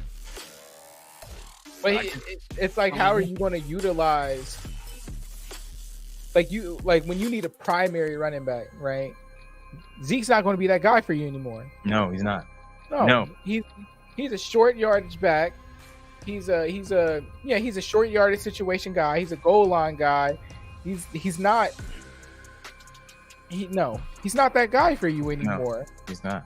So and there are openings at running back right now, but there aren't openings at running back situationally for him. Well, after that, he's still kind of expensive. I think he's asking for too much freaking money. I do think It's that. still I kind of don't know what he. expensive. I don't think. And Because that could've that used him in workout video safety. he showed was like like that didn't make me look. I'm sorry, and as a regular person, that didn't make me say, "Oh yeah, he definitely needs to get picked up by somebody." So I know execs are looking at that like, and Yeah. Oh my god. Yeah. It reminded me of the Carmelo Anthony workout video. the Hoodie Mellow workout. Yeah, man. It Like, man, reminds it me just of Cam Newton at it Auburn. just screamed, "Sign me, please, please sign me." Oh my god. Yeah. Cam so, Newton at Auburn.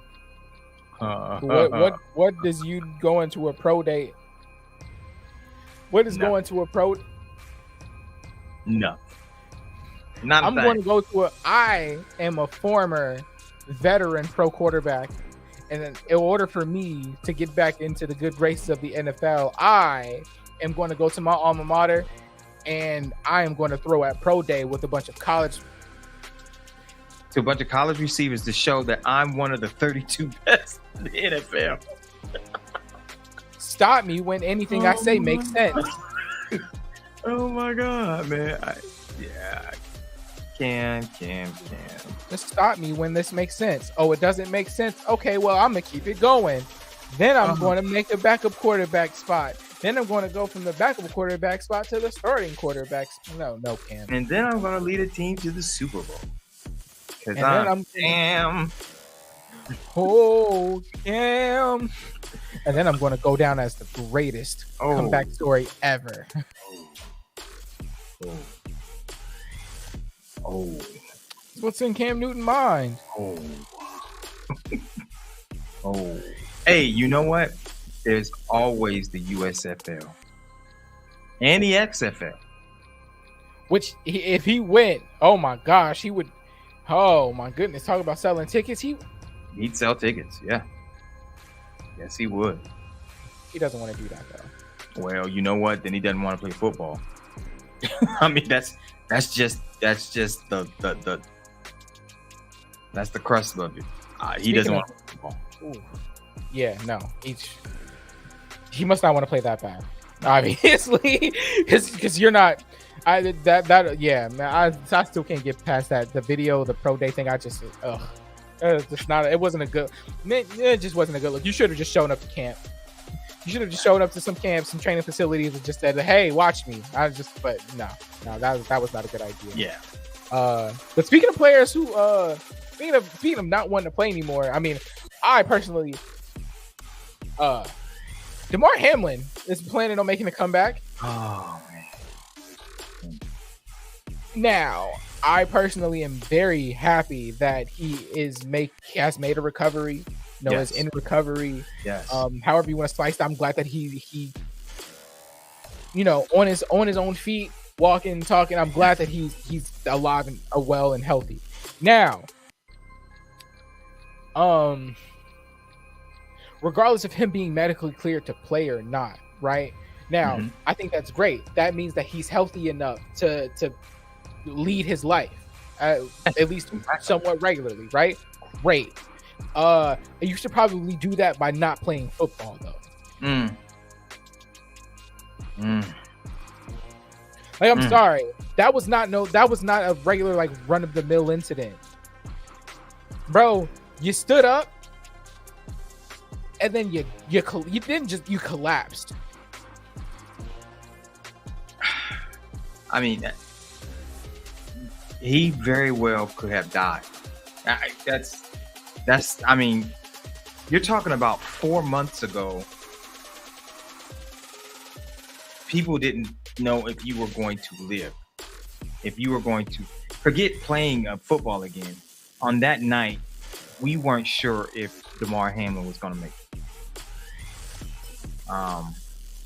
And I get where he's coming from when he says fear is a choice. I get that. However, that doesn't mean you put yourself in situations where you have to be fearful, where you have to make a decision on whether or not you're going to be afraid. I mean, dude, you, at some point, your dreams and goals sometimes they shift, depending on life. 'Cause, I mean, life is we don't know what's going. I mean, life has a funny way of saying you think you're going to do that, but no, it's not going to happen that way. Yeah. And we've got to be ready to adjust. I think that young man needs to adjust. I would hate to see that happen again. Yeah, I especially when I don't know if. Well, okay, because when he was asked about, if the doctors let him know or told him what happened, and then he started to kind of say what happened, and then he went on to say that they said they don't know. So it's like, okay, regardless of what the story is, right? I just feel like, yeah, putting yourself back on the field. I understand you're following your passion. Yeah, fear is a choice. You have the choice to let that sit in the back of your mind and let that bother you and affect the choices that you make, or you can not allow that to affect the choices that you make. That's very valid. Mm-hmm. Also, yeah, why would you? Okay, now I in certain situations, yes, you have to put yourself in somewhat of a fearful situation. In certain times where you're pushing yourself to take on new heights, you're taking on new jobs, you're going off to school, stuff like that is scary. Yeah, because you can rebound from those things. It's not life-threatening. Yeah, exactly. It's not that's the thing. It's literally not a direct impact on your mortality. Like you said, we didn't know if he was going to make it, and still from the outside looking in, we don't know what caused the incident. And as far as I know, playing football is what caused it. I mean, that's what we saw. I mean, he made a tackle, he got up, stood up, and collapsed. Like I mean, yeah, we don't know for sure, and I'm not a medical person. I don't have a medical background. I'm not about to sit here and speculate. But from the naked eye, the eye test, it looked like he may have taken a helmet to the chest. And yeah, see, and I was thinking about that too. Like, it looked like he took a helmet to the chest. That could have stopped his heart, which caused him to collapse. Exactly. And I'm like, if you think that it happened once, here you are playing safety, and what are the odds of taking another helmet to the chest? Are very high. Those odds are very high. And I mean, the Bills they came out. They said, hey, we're going to pay out his contract. They were going to give him everything. I mean, even though he wasn't, because they weren't sure he was going to play again. They were like, hey, we'll pay out his contract. Dude, I just think I'm really fearful for him coming back.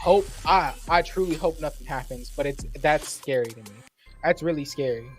I mean, even the Tua situation, and those were concussions. Those were concussions. When he came back, I was like, man, I think it's too early. That was scary. This is even worse to me. This is worse. I don't think there's any way he should be playing football this year.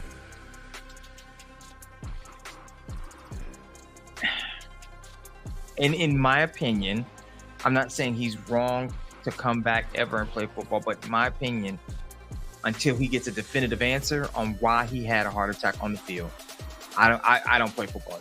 That's me. That's how I think.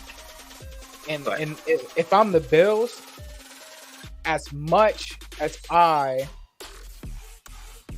you know, obviously the Bills cared to a degree about his health and safety and family. They obviously cared. If I'm the Bills in this situation, if he wants to come back, he can't come back and play in my uniform. And I see that happening, and I think that's why you cannot come back and play in the Bills uniform. Yeah, I think that's why they paid out the contract, because they were like, no, you shouldn't come back. We'll pay your contract out, but come back and put on this uniform. We don't think it's safe. Not that we don't like you, not that we don't love you as a player, as a person, but can you imagine if something happened to him again and he was wearing a Buffalo Bills uniform? The organization itself would take such a huge hit. Yes. So do you see any NFL team saying, yeah, come on and play for us? No. Any NFL team? No, I don't see it. No, I don't see any team wanting to take that risk. I mean, he's attending the Bills' voluntary workout program. He's there. Hitting the gym is fine. Yeah. Hitting the gym is fine. Agility workouts are fine. It's none of those are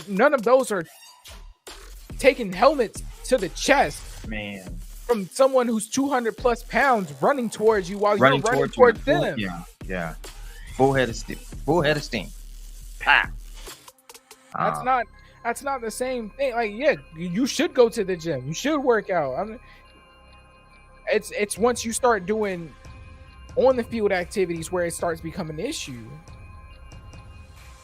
Yeah.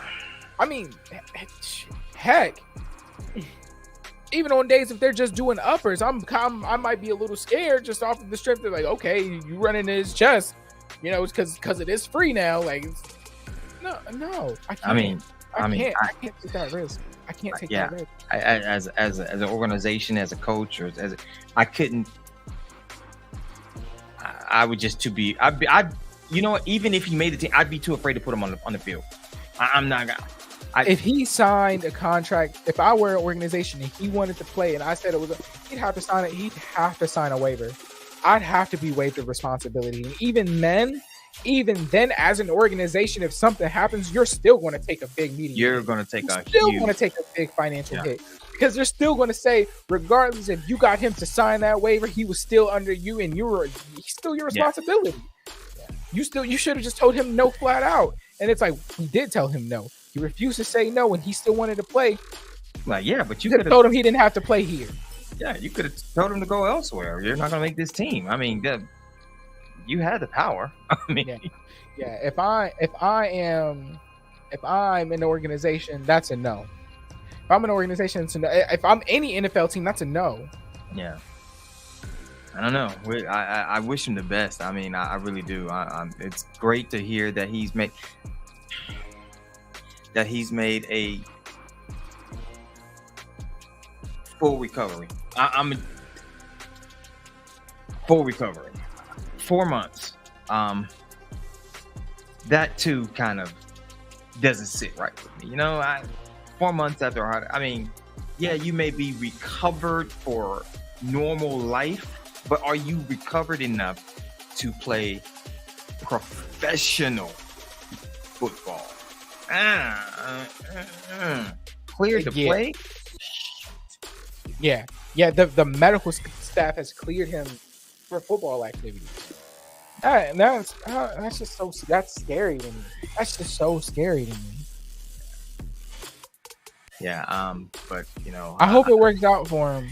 Yeah. However it looks at the end of it, I hope it works out for him. I mean, there are plenty of athletes that have gone in to do great things after whatever sport, and they didn't get to finish out their careers like they be a part of the training staff, like learn or be an assistant. Yeah, I don't know. Like, if you want to be around football like that there's other ways to do it. Yeah. It's just, you made quite a, an appearance everywhere. I mean, what about behind the booth?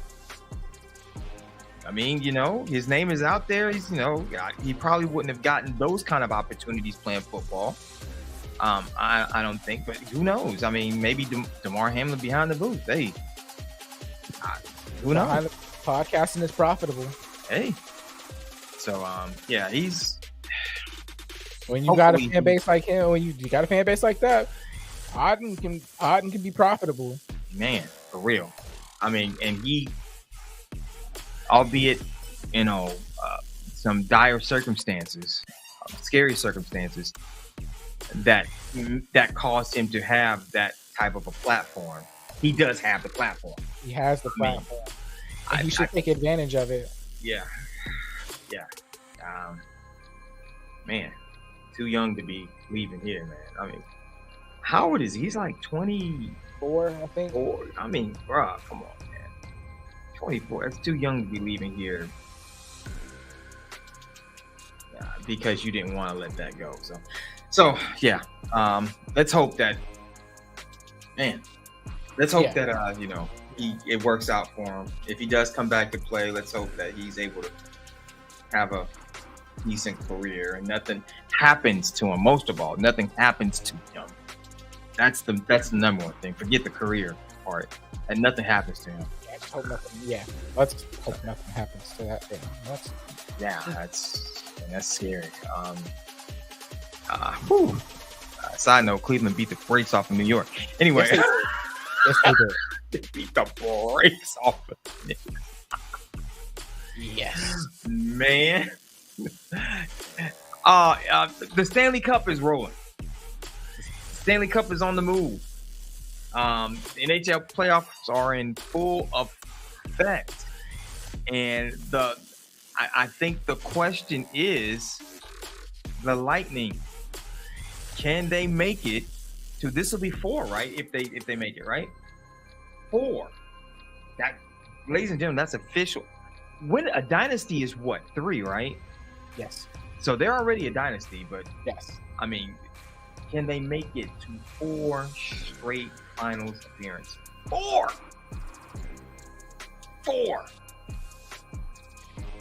And the likelihood is, I'll say high. I think they can do it. People are aware right now. It's just like they're playing the Maple Leafs and they're up 7-3. Yeah, there. With 11 minutes left in the third period. So golly. I mean, shoot. Also, a familiar face is missing from these Stanley Cup playoffs. They're missing from the NHL playoffs. There's no Pens. There are no Pittsburgh Penguins. There's no Penguins. For the first time in a long time, the Pens are not in the playoffs. I don't miss them. I said it. I mean, I don't miss them. I can't stand the Penguins. There, I said it. I can't stand them. Here's the honest reason. I don't have a reason. I just don't like. And I think it's because during the highlights of their success,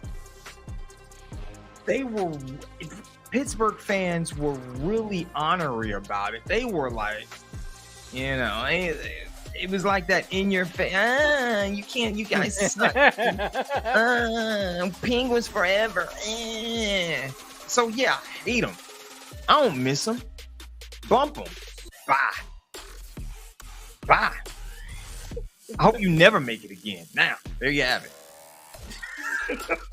Ever. The one of the hardest things, I guess it's not really that hard, but it's like, don't ever go to Pittsburgh, let them know you're a hockey fan, and then let them know that you live in the state of Maryland or live in DC.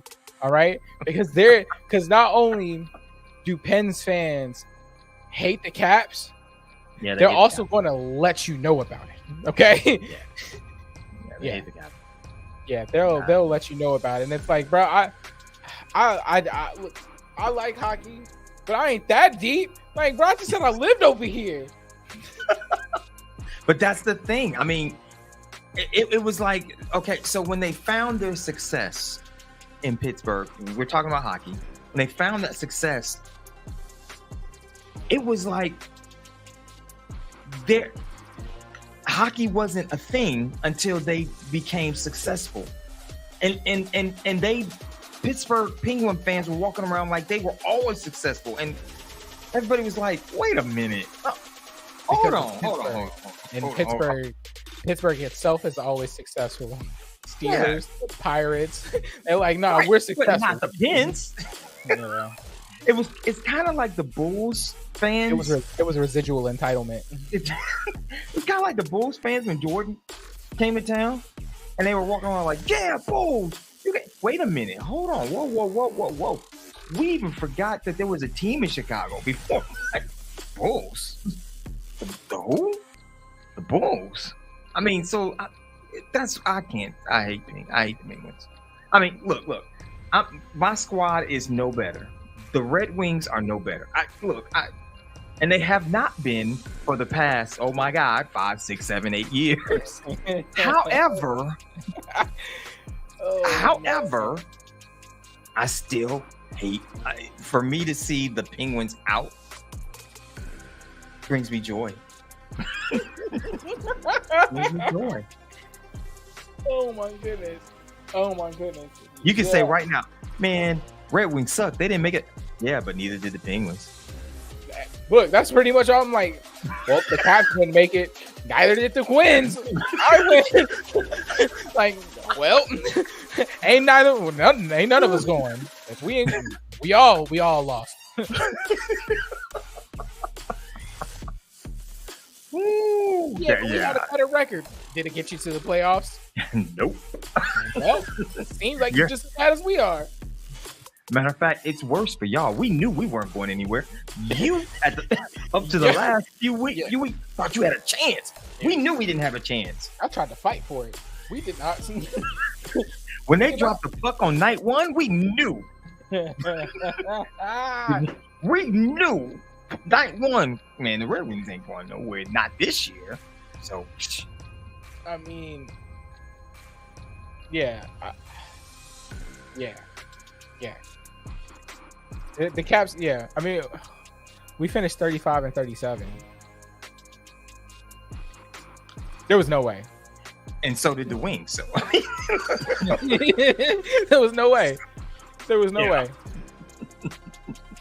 And so the Penguins, the mighty Penguins, finished 40 and 31, which they had an outside shot up until like the last few games. Like yeah. I hope it burns. Like, let it burn.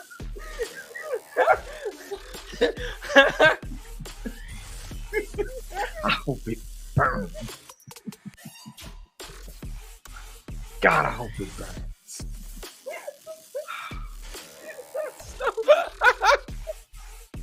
I mean, I hope it burns.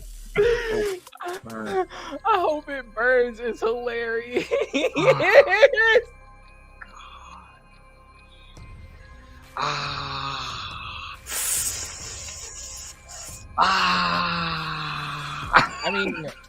I mean, it took the last. They were eligible up until the last two games, the last 3 games, right? Peter Griffin burn. Yeah, that's got to be tough. Well, what? Hey! Shouts out to the Florida Panthers. They could have did what They could have done what the Mavericks did, and not got a fine. Yep, and didn't get fined for it. They did. They could have. You're right. They could have. still. Oh, man. Burn. I hope Sidney Crosby never sees a playoff game again. Never. Which I hope, I'm surprised. No, he even even plays. worse. Even worse. I hope he has to leave the city of Pittsburgh to see the playoffs. I think that would be even. That would hurt even worse. Is anybody else surprised that a man who, if I remember right, back-to-back times recovering from a concussion, got another concussion and then was out for an entire season twice? Yeah. Why is he still even playing hockey? Same. Hey. Why? No, That's what like, but why? I don't know. It's something. I don't know. I guess back to the whole DeMar situation, man. Sometimes athletes feel that they want to go out, I guess, on their own terms, and it's dangerous, man. This is dangerous. I mean, Sidney's got his. I guess it's even worse for Sidney because Sidney's got his money. Sidney's got his success. He's had his success. You've been in the league for a while, but you missed a whole season. Yeah, you're because no of longer concussion. Sid the kid. You're Sid the guy. Okay. Yeah. The guy. You're no longer the kid. You're Sid the guy. Okay. And Sid the guy needs to start evaluating his life choices I mean, because he lost some brain cells being Sid the kid. Like, not even a joke physically. Like, maybe he just wanted to come back so he can reach that 1,500 point milestone. I don't know, man. Maybe he wanted to. I don't know. Maybe he wanted to reach that, and maybe it's money. Maybe it's money. I don't know what. Maybe if he would have walked away, he would have left a lot of money on the table. I mean, wait, so he poor? Oh, I'm not. Oh, we know. Come on, we know that's not. But So he would have been all right. He could have just started working at NHL Network. Probably, but it probably wouldn't have been Penguin money. You know what I'm saying? It wouldn't have been Penguin money. Yeah, NHL money might have been good, but it wouldn't have been Penguin money. No, it wouldn't have been Penguin money, but NHL money will last you a little bit longer because it's a lot less physical. All you got to do is sit in a chair and talk sports. Yeah, you get another concussion. You can kiss that. They don't want anybody behind the booth, losing consciousness and going to sleep. And I'm like, bro, like your concussion status for a while was so sensitive. You could have gotten flicked and been out for a year. That's just my thing. I'm like, I'm sorry. Like as witnessing cats get concussions, like playing football and stuff like that, and then even just like seeing cats who ended up getting so many concussions that they literally had to like rethink their idea of like either going to college for sports or they were already in college for sports and rethinking what they were going to do with their next step because they are no longer physically. So that's why I'm like, I've seen cats get less concussions and then they have to call it quits, unfortunately. Yeah, exactly. Yeah, you're right. And we as the public have witnessed Sidney Crosby get concussion after concussion and have to sit out months, weeks, whole seasons due to these concussions, and then he still gets the opportunity to step back on the ice. I guess because of, the legend of Sidney Crosby. I just think that's crazy. I think that's mind blowing to me, honestly. Talk about something being scary, bro. Yeah, you catch it wrong with the head. Yeah, one more, and man, that's no telling. And then I think the thing is, the scary part about this, it's not even the effects now; it's the long-term effects. Yeah, man, That take an NFL Network job, bro. You could do that for the next 20 years. Yes, no, it's not Penguins money, but what it is consistent money, and you will still have what left of your mental health that you will have, bro. Like, I'm sorry. Like, look, they ain't say whatever you want. Sidney Crosby got CTE. I know they say like, oh, you can't really tell until after the person passes, and then you get the X-ray. That man got CTE, and it's sad, man. It's sad. That man got CTE, bro. He has CTE. You can't tell me he doesn't. You can't tell me that all of that has not affected his brain. You can't tell me that there aren't moments where I don't know. It affects people differently, but it's got to be something. I'm pretty sure there's like moments where he's like walking and down like the hall, and he just stops and stares down and just stares because he forgot where he was at, or he just has lapses in where he forget. Like there's something to that. Like he may not be out here. Thank goodness he not out here harming himself or others, because a lot of cats with CTE end up doing that. But that's. I mean, he's not yet, and let's hope that it doesn't happen. But man, look, I mean, let's try to mitigate those chances. I mean, it's already, let's say it's already there. Let's just try to not make it worse than what it already is. I mean, I don't want anything to happen to the man, but I really don't, and that's why I just think that him still playing is such a crazy thing to me. Can't let it go. And maybe, no, I don't know. Let's say maybe that's I don't want to speak ill about the guy, but I mean that's something that I don't know. And that's any athlete. That may even be a sign of CTE. If you're not willing to take your health into consideration, and you're considering, to continue playing when you clearly shouldn't.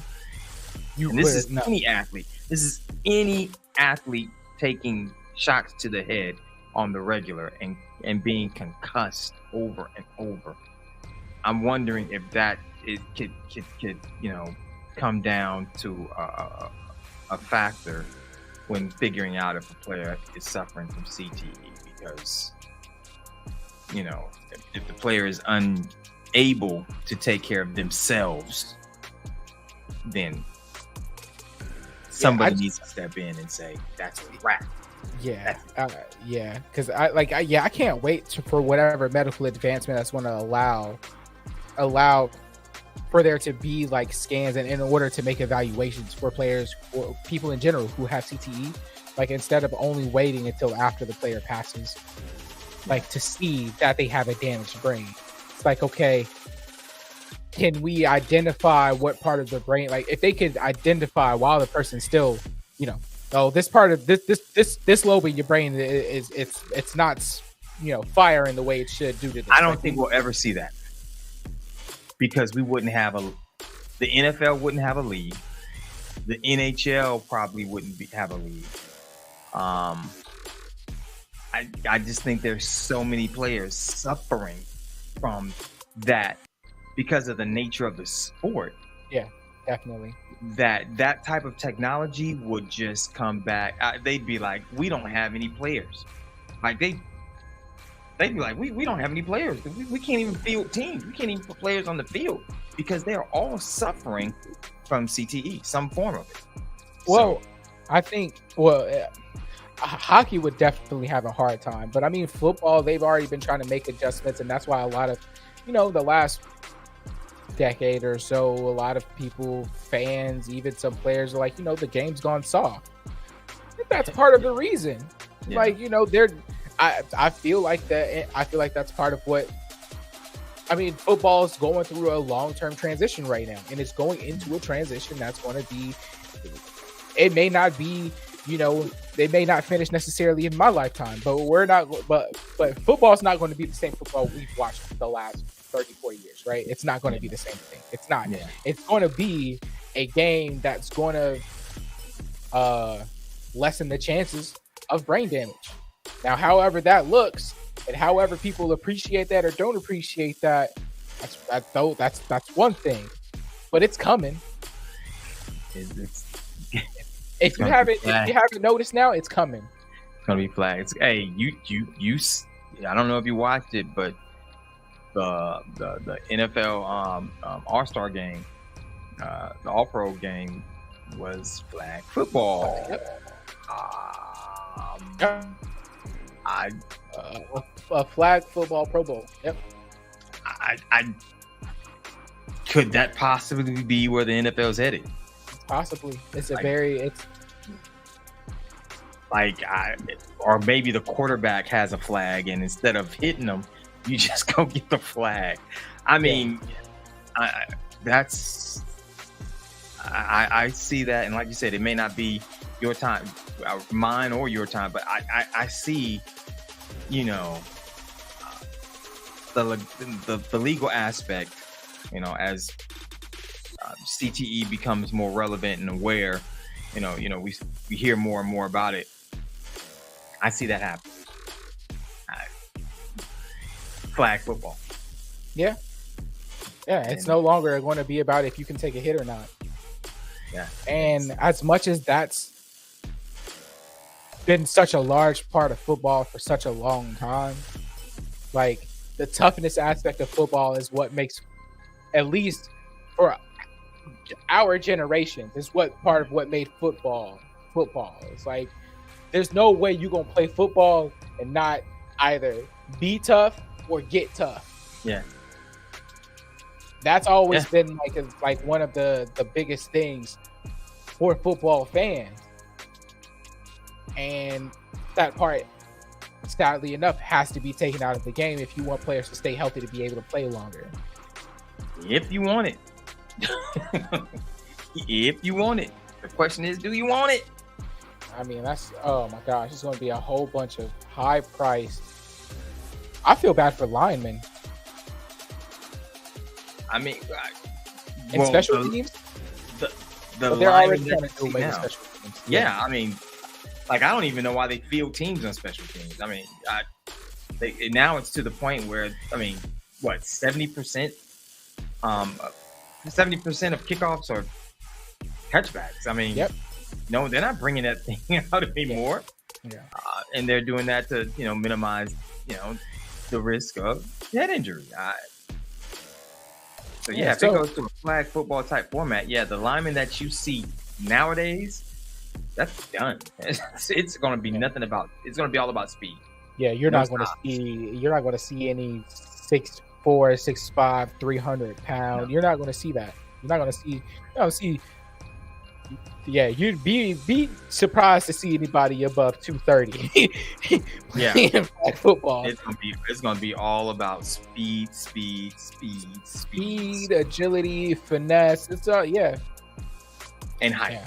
And height, definitely height. Nah, your height is definitely hard. Now that's Yep, what you're you'll gonna- probably see. You're gonna see a lot of. You're gonna see a lot of tall. Yeah, you're gonna see a lot of tall, thin-framed football players. Oh yeah. Everybody's gonna look like a wideout. Everybody. Everybody gonna look like a wideout, and everybody's gonna double at wideout. What you play running back and wideout? What you play quarterback and wideout? What you play offensive line and wideout? Man, yeah, and gone are the days of the immobile quarterback. Oh my gosh! Like Yeah. you can have the greatest arm in the world. If you can't move, If you can't move, it's over. you're done. Yeah. You're done. Yeah, you got to be able to. Hey, yeah. So Yeah. I mean, it is what it is. I mean, And I mean, it's not like it's making the job for defenses any easier. It's still not making the job for defenses any easier. I mean, look. I mean, they really don't. It's all about selling tickets, and we know offense sells tickets. It's almost impossible to play defense now. I mean, you can't touch the receiver. You can barely bump the receiver. You can't hit a quarterback. That's out. A defenseless receiver. I mean, those are things back in the day that were commonplace. Like, Yeah, it was he's just a on the regular field. part of the I game. feel right? No, not anymore. So Yeah. And what's so crazy, because even in flag football, you're allowed to bump receivers, especially at the line. Yeah. But I bet you don't want to do that in NFL. I say. So but they don't do it there. I don't know. I you know what? And we may see it. I don't know. I give the NFL, our NFL, the NFL we have today, which has changed drastically from the past. The NFL we have today, I give it 15. I mean, we're already seeing that at the Pro Bowl. Yeah, I give it 15. Maybe not even that. I see. I you know what? And they're gonna start. This is how they're gonna start integrating it too. 2 games a year. Ah. They're gonna do the 2 games a year thing like they do with the London games. Wow. 2 games a year. It's just gonna be a flat game, and they're gonna count towards the regular season. Yeah. That's gonna. That's. I'm telling you, mark my words. I'm telling. That's how they're gonna start introducing it. Oh. They've already integrated it into the Pro Bowl. Yeah. The next thing to do is to start integrating it into the regular season. 2 games a year. It's gonna be 2 games a year, just like the London stints. So it's gonna be like, you feel me? It's gonna be like Houston and it's gonna be like Houston and Indy playing flag. Oh my god. Oh yeah. It's and it's going to be a night game.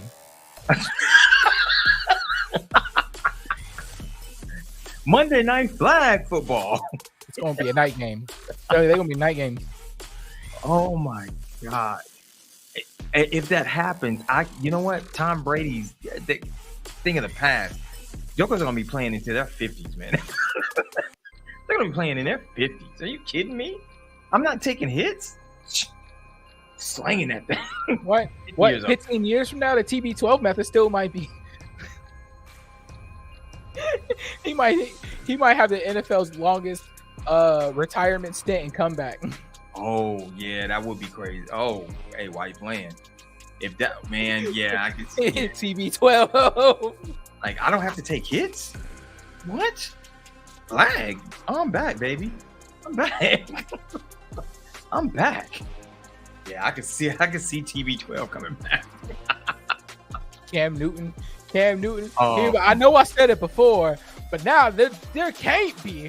There's absolutely no way a 32 quarterback is better than me right now. No way. Oh my god. This. Quarterbacks like Lamar Jackson, Justin Fields. Oh, they would just wreak havoc. Mahomes. Oh my gosh. That's anyway, man. That's a wrap, man. That's a wrap. That's it. On that, that's it, folks. That's it, folks. That's what you're getting from us. Man, it's been real. Hey, tell them where they can listen and chime in and hear the podcast.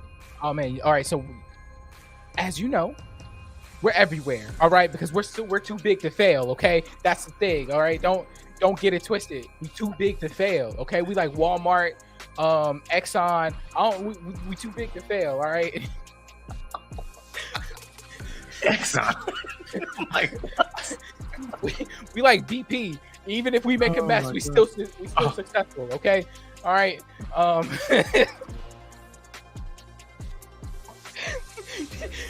You're not gonna see us fall like Enron. All right, but you will find us everywhere: YouTube, Spotify, Apple Music,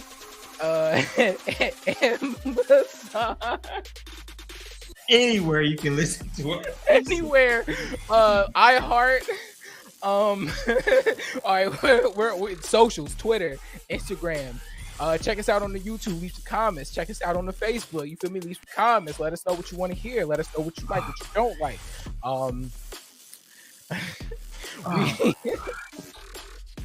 Oh my god. We were on some platforms in China, but we got banned along with the coaches from the Chinese Basketball Association. We got caught up in the Tankin scandal. Oh my So we're god. no longer available in certain parts of China. I'm sorry about that. No. No. You have dishonored us. No, stop. Yeah. That's Sorry. So, we don't even know how we got caught up in it. Apparently somebody was listening to us on the bench. We don't know. But the Shanghai Sharks aren't allowed to listen to us. Oh my god. Oh man. But we're everywhere. We're everywhere. Everywhere.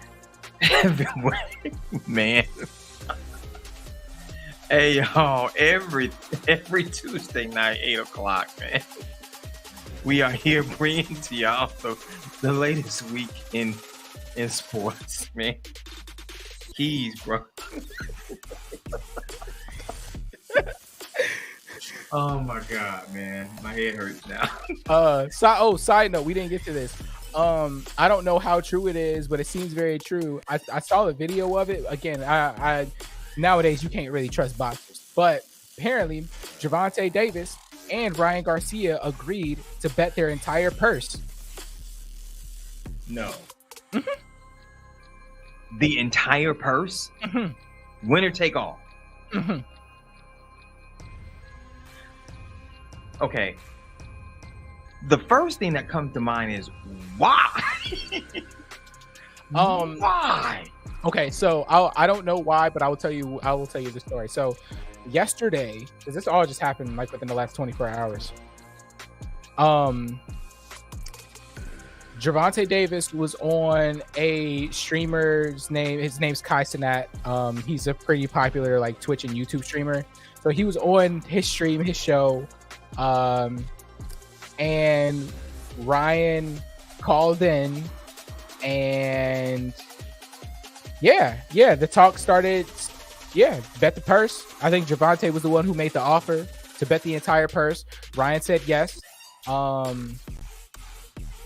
Gervonta said that he was going to call Al Heyman and like, hey, we're going to do this. And Ryan said, okay. Man, look. Somebody's about to be broke. Somebody's got to lose this fight. And this is one of the more anticipated fights within the last like year or two, because there's just been a lot of talks and a lot of beating around the bush between Garcia and Tank. You know, like they've both been talking about they wanted to fight, and then it would be some really petty detail involving contracts that would like blow up the talks, and then it would be quiet, and then they got it back. So they finally got the contracts done. They're talking about they're going to do a whole nother contract to bet the entire purse.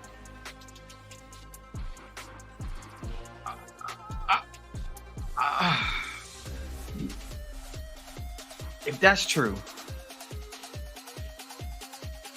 okay, I'll be honest. That makes for a must-see fight now. I mean, I'm wondering if that was the draw behind doing something like that, because somebody's going to take a L, and we're all going to collectively say, dang, that's a lot. That's a lot of money. Dang, that's a lot of money. I mean, that's the type of money that's like, okay, why would I ever want to box again? Oh my God, man. Yeah. So that I was already interested in the fight just off the start. Like I like watching Tank fight. I like the way Tank boxes. There's some things that you can't agree with everybody 100% of the time. There's some stuff that in his game that I'm not a fan of, but and then Ryan Garcia, I haven't really seen a lot from him, but what I have seen, if anything, that man's got a mean hook and he's got a lot of heart.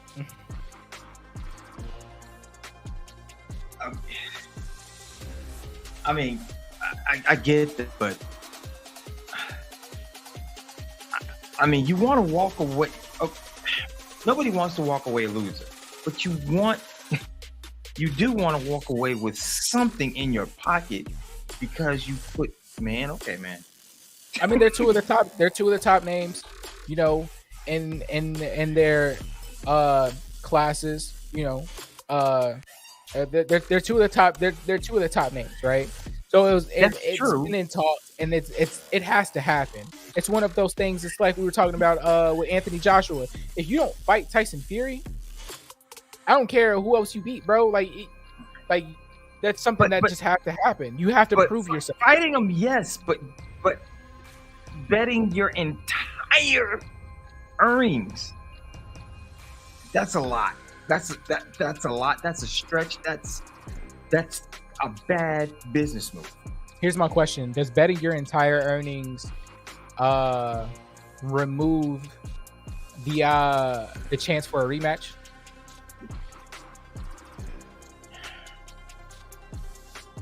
Like if the entire purse is being bet on this fight, which kind of seems like all the marbles are being thrown into one fight, right? Yeah. If it's a really good fight, if it's a really good match, what do we do about a rematch? Are we going to full purse bet the next one? Double or nothing. Double or nothing.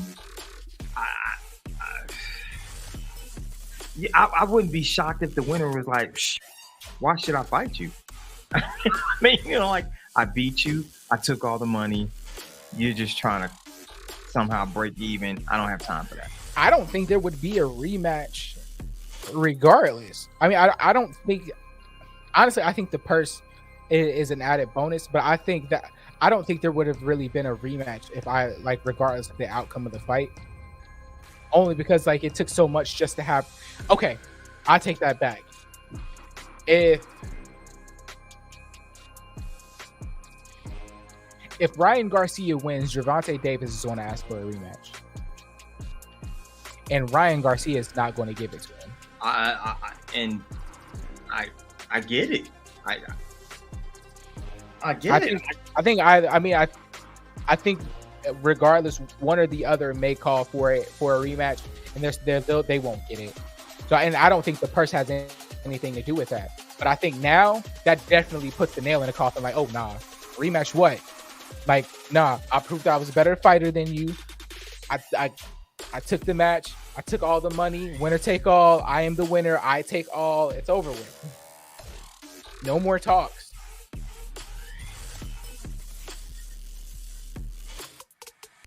Wow.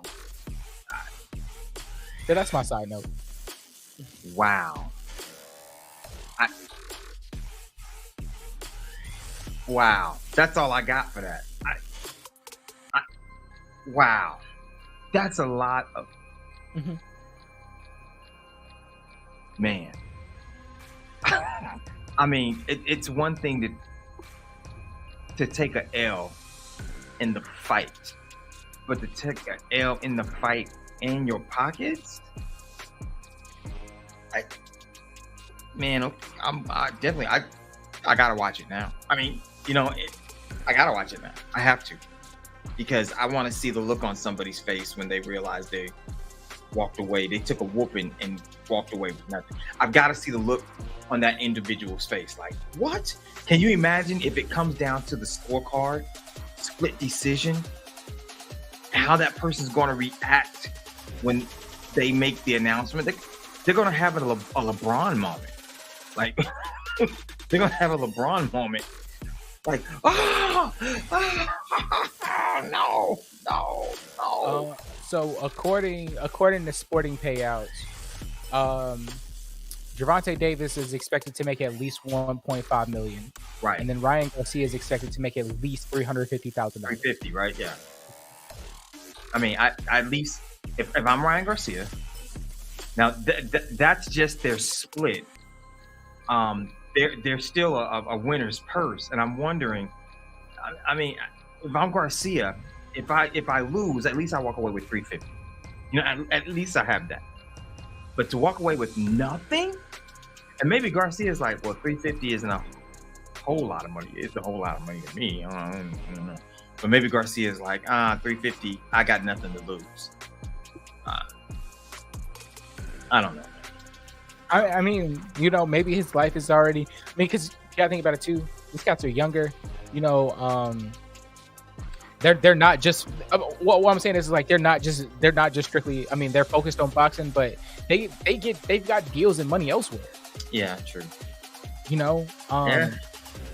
So yeah, maybe his life is set up towards a way where it's like, all right, yeah, I would take the 350, but if I lose it, as much as I would like to have it, I guarantee you, after that stream, after that live stream, I guarantee you, somebody in Garcia's camp was like, "That was stupid." I guarantee you, they laid into him. Business wise, I guarantee you, they were like, "That was stupid." Yeah, Garcia was in the car. Garcia was driving in the car when stupid. Yeah, and when he got home, somebody laid into him like that was stupid. Like, you're not allowed to go out by yourself anymore. You went to go get ice cream. Now look what done happened. He shouldn't even be getting ice cream. I mean, he should be training. Maybe ice cream is a part of the training. Leave, man. Oh my god. Yeah. It's a must-see fight. I know that much. They hats off. If this is reality, hats off. Everybody wants to see this fight because winner take all. I mean, why would I not watch it? I have to. I have to. Yeah. It's for all the glory now. Oh my gosh. Oh my gosh. All the glory. Woo-wee. Yeah. It's about to be one of those. I mean, and then on top of that, somebody's going to take the first loss. Why would you not? Like you said, all the glory, all of it. Somebody's going to walk away and be like, I don't even want to fight anymore. I mean, look, your career is pretty much on the line at this point. For both of them. Oh my God, man. All right. You want to be a prize fighter, this is what it comes with. I mean, if Davis loses this, I mean, I guess Garcia's looking like Davis has the most to lose. I mean, that's clear, right? He's got the most money to lose. He's got the title to lose. Garcia's undefeated, but when you look at, 26-0 versus Garcia's what? Garcia's like 23, I think. Is he 23-0? Mm-hmm.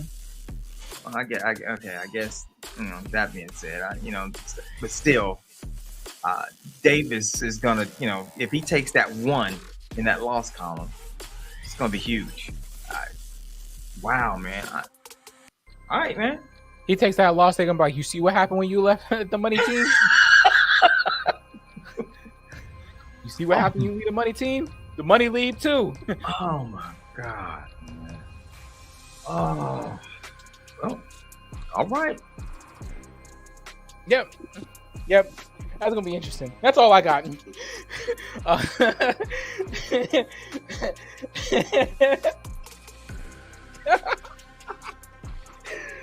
Oh man. I got nothing. I got nothing. Money. Good luck. Look, good luck. That's all. Money. Good luck. I'll be watching. Y'all catch us next week. Same time, same channel. Well, all the channels actually, but same time. We promise not to tank. You said what? I said we promise not to tank. We're gonna sit. We're gonna sit. We're just gonna start the stream and just sit. We're just gonna sit. Hey, look. We're not gonna make the playoffs this year, okay? We're just not Why gonna go make the playoffs. live? Why have the show? We're not in there. We're just gonna what we're gonna do is we're just gonna record 2.5 hours and then chop it down to 25 minutes, not even a full 30. Oh my god. You get 22.5 with a commercial break. Oh my god. Why try? We're not in China. I mean, what they gonna do? Ban us? we're not in China. We're just gonna get fined. Mark Cuban signed them checks When- because I ain't got it. Shoot, 750 is this Shark Tank money? That ain't nothing. Right. That's a Shark Tank. Yes, you sign a shark deal contract real quick. Just negotiate with me. I will give you $750,000 for a 1% stake in nothing. Sounds good. Let's do it. Yes. Let's draw it up. Oh man. All right, y'all. It's been real. We gonna get out of here. Next week, next Tuesday, 8 o'clock. We out.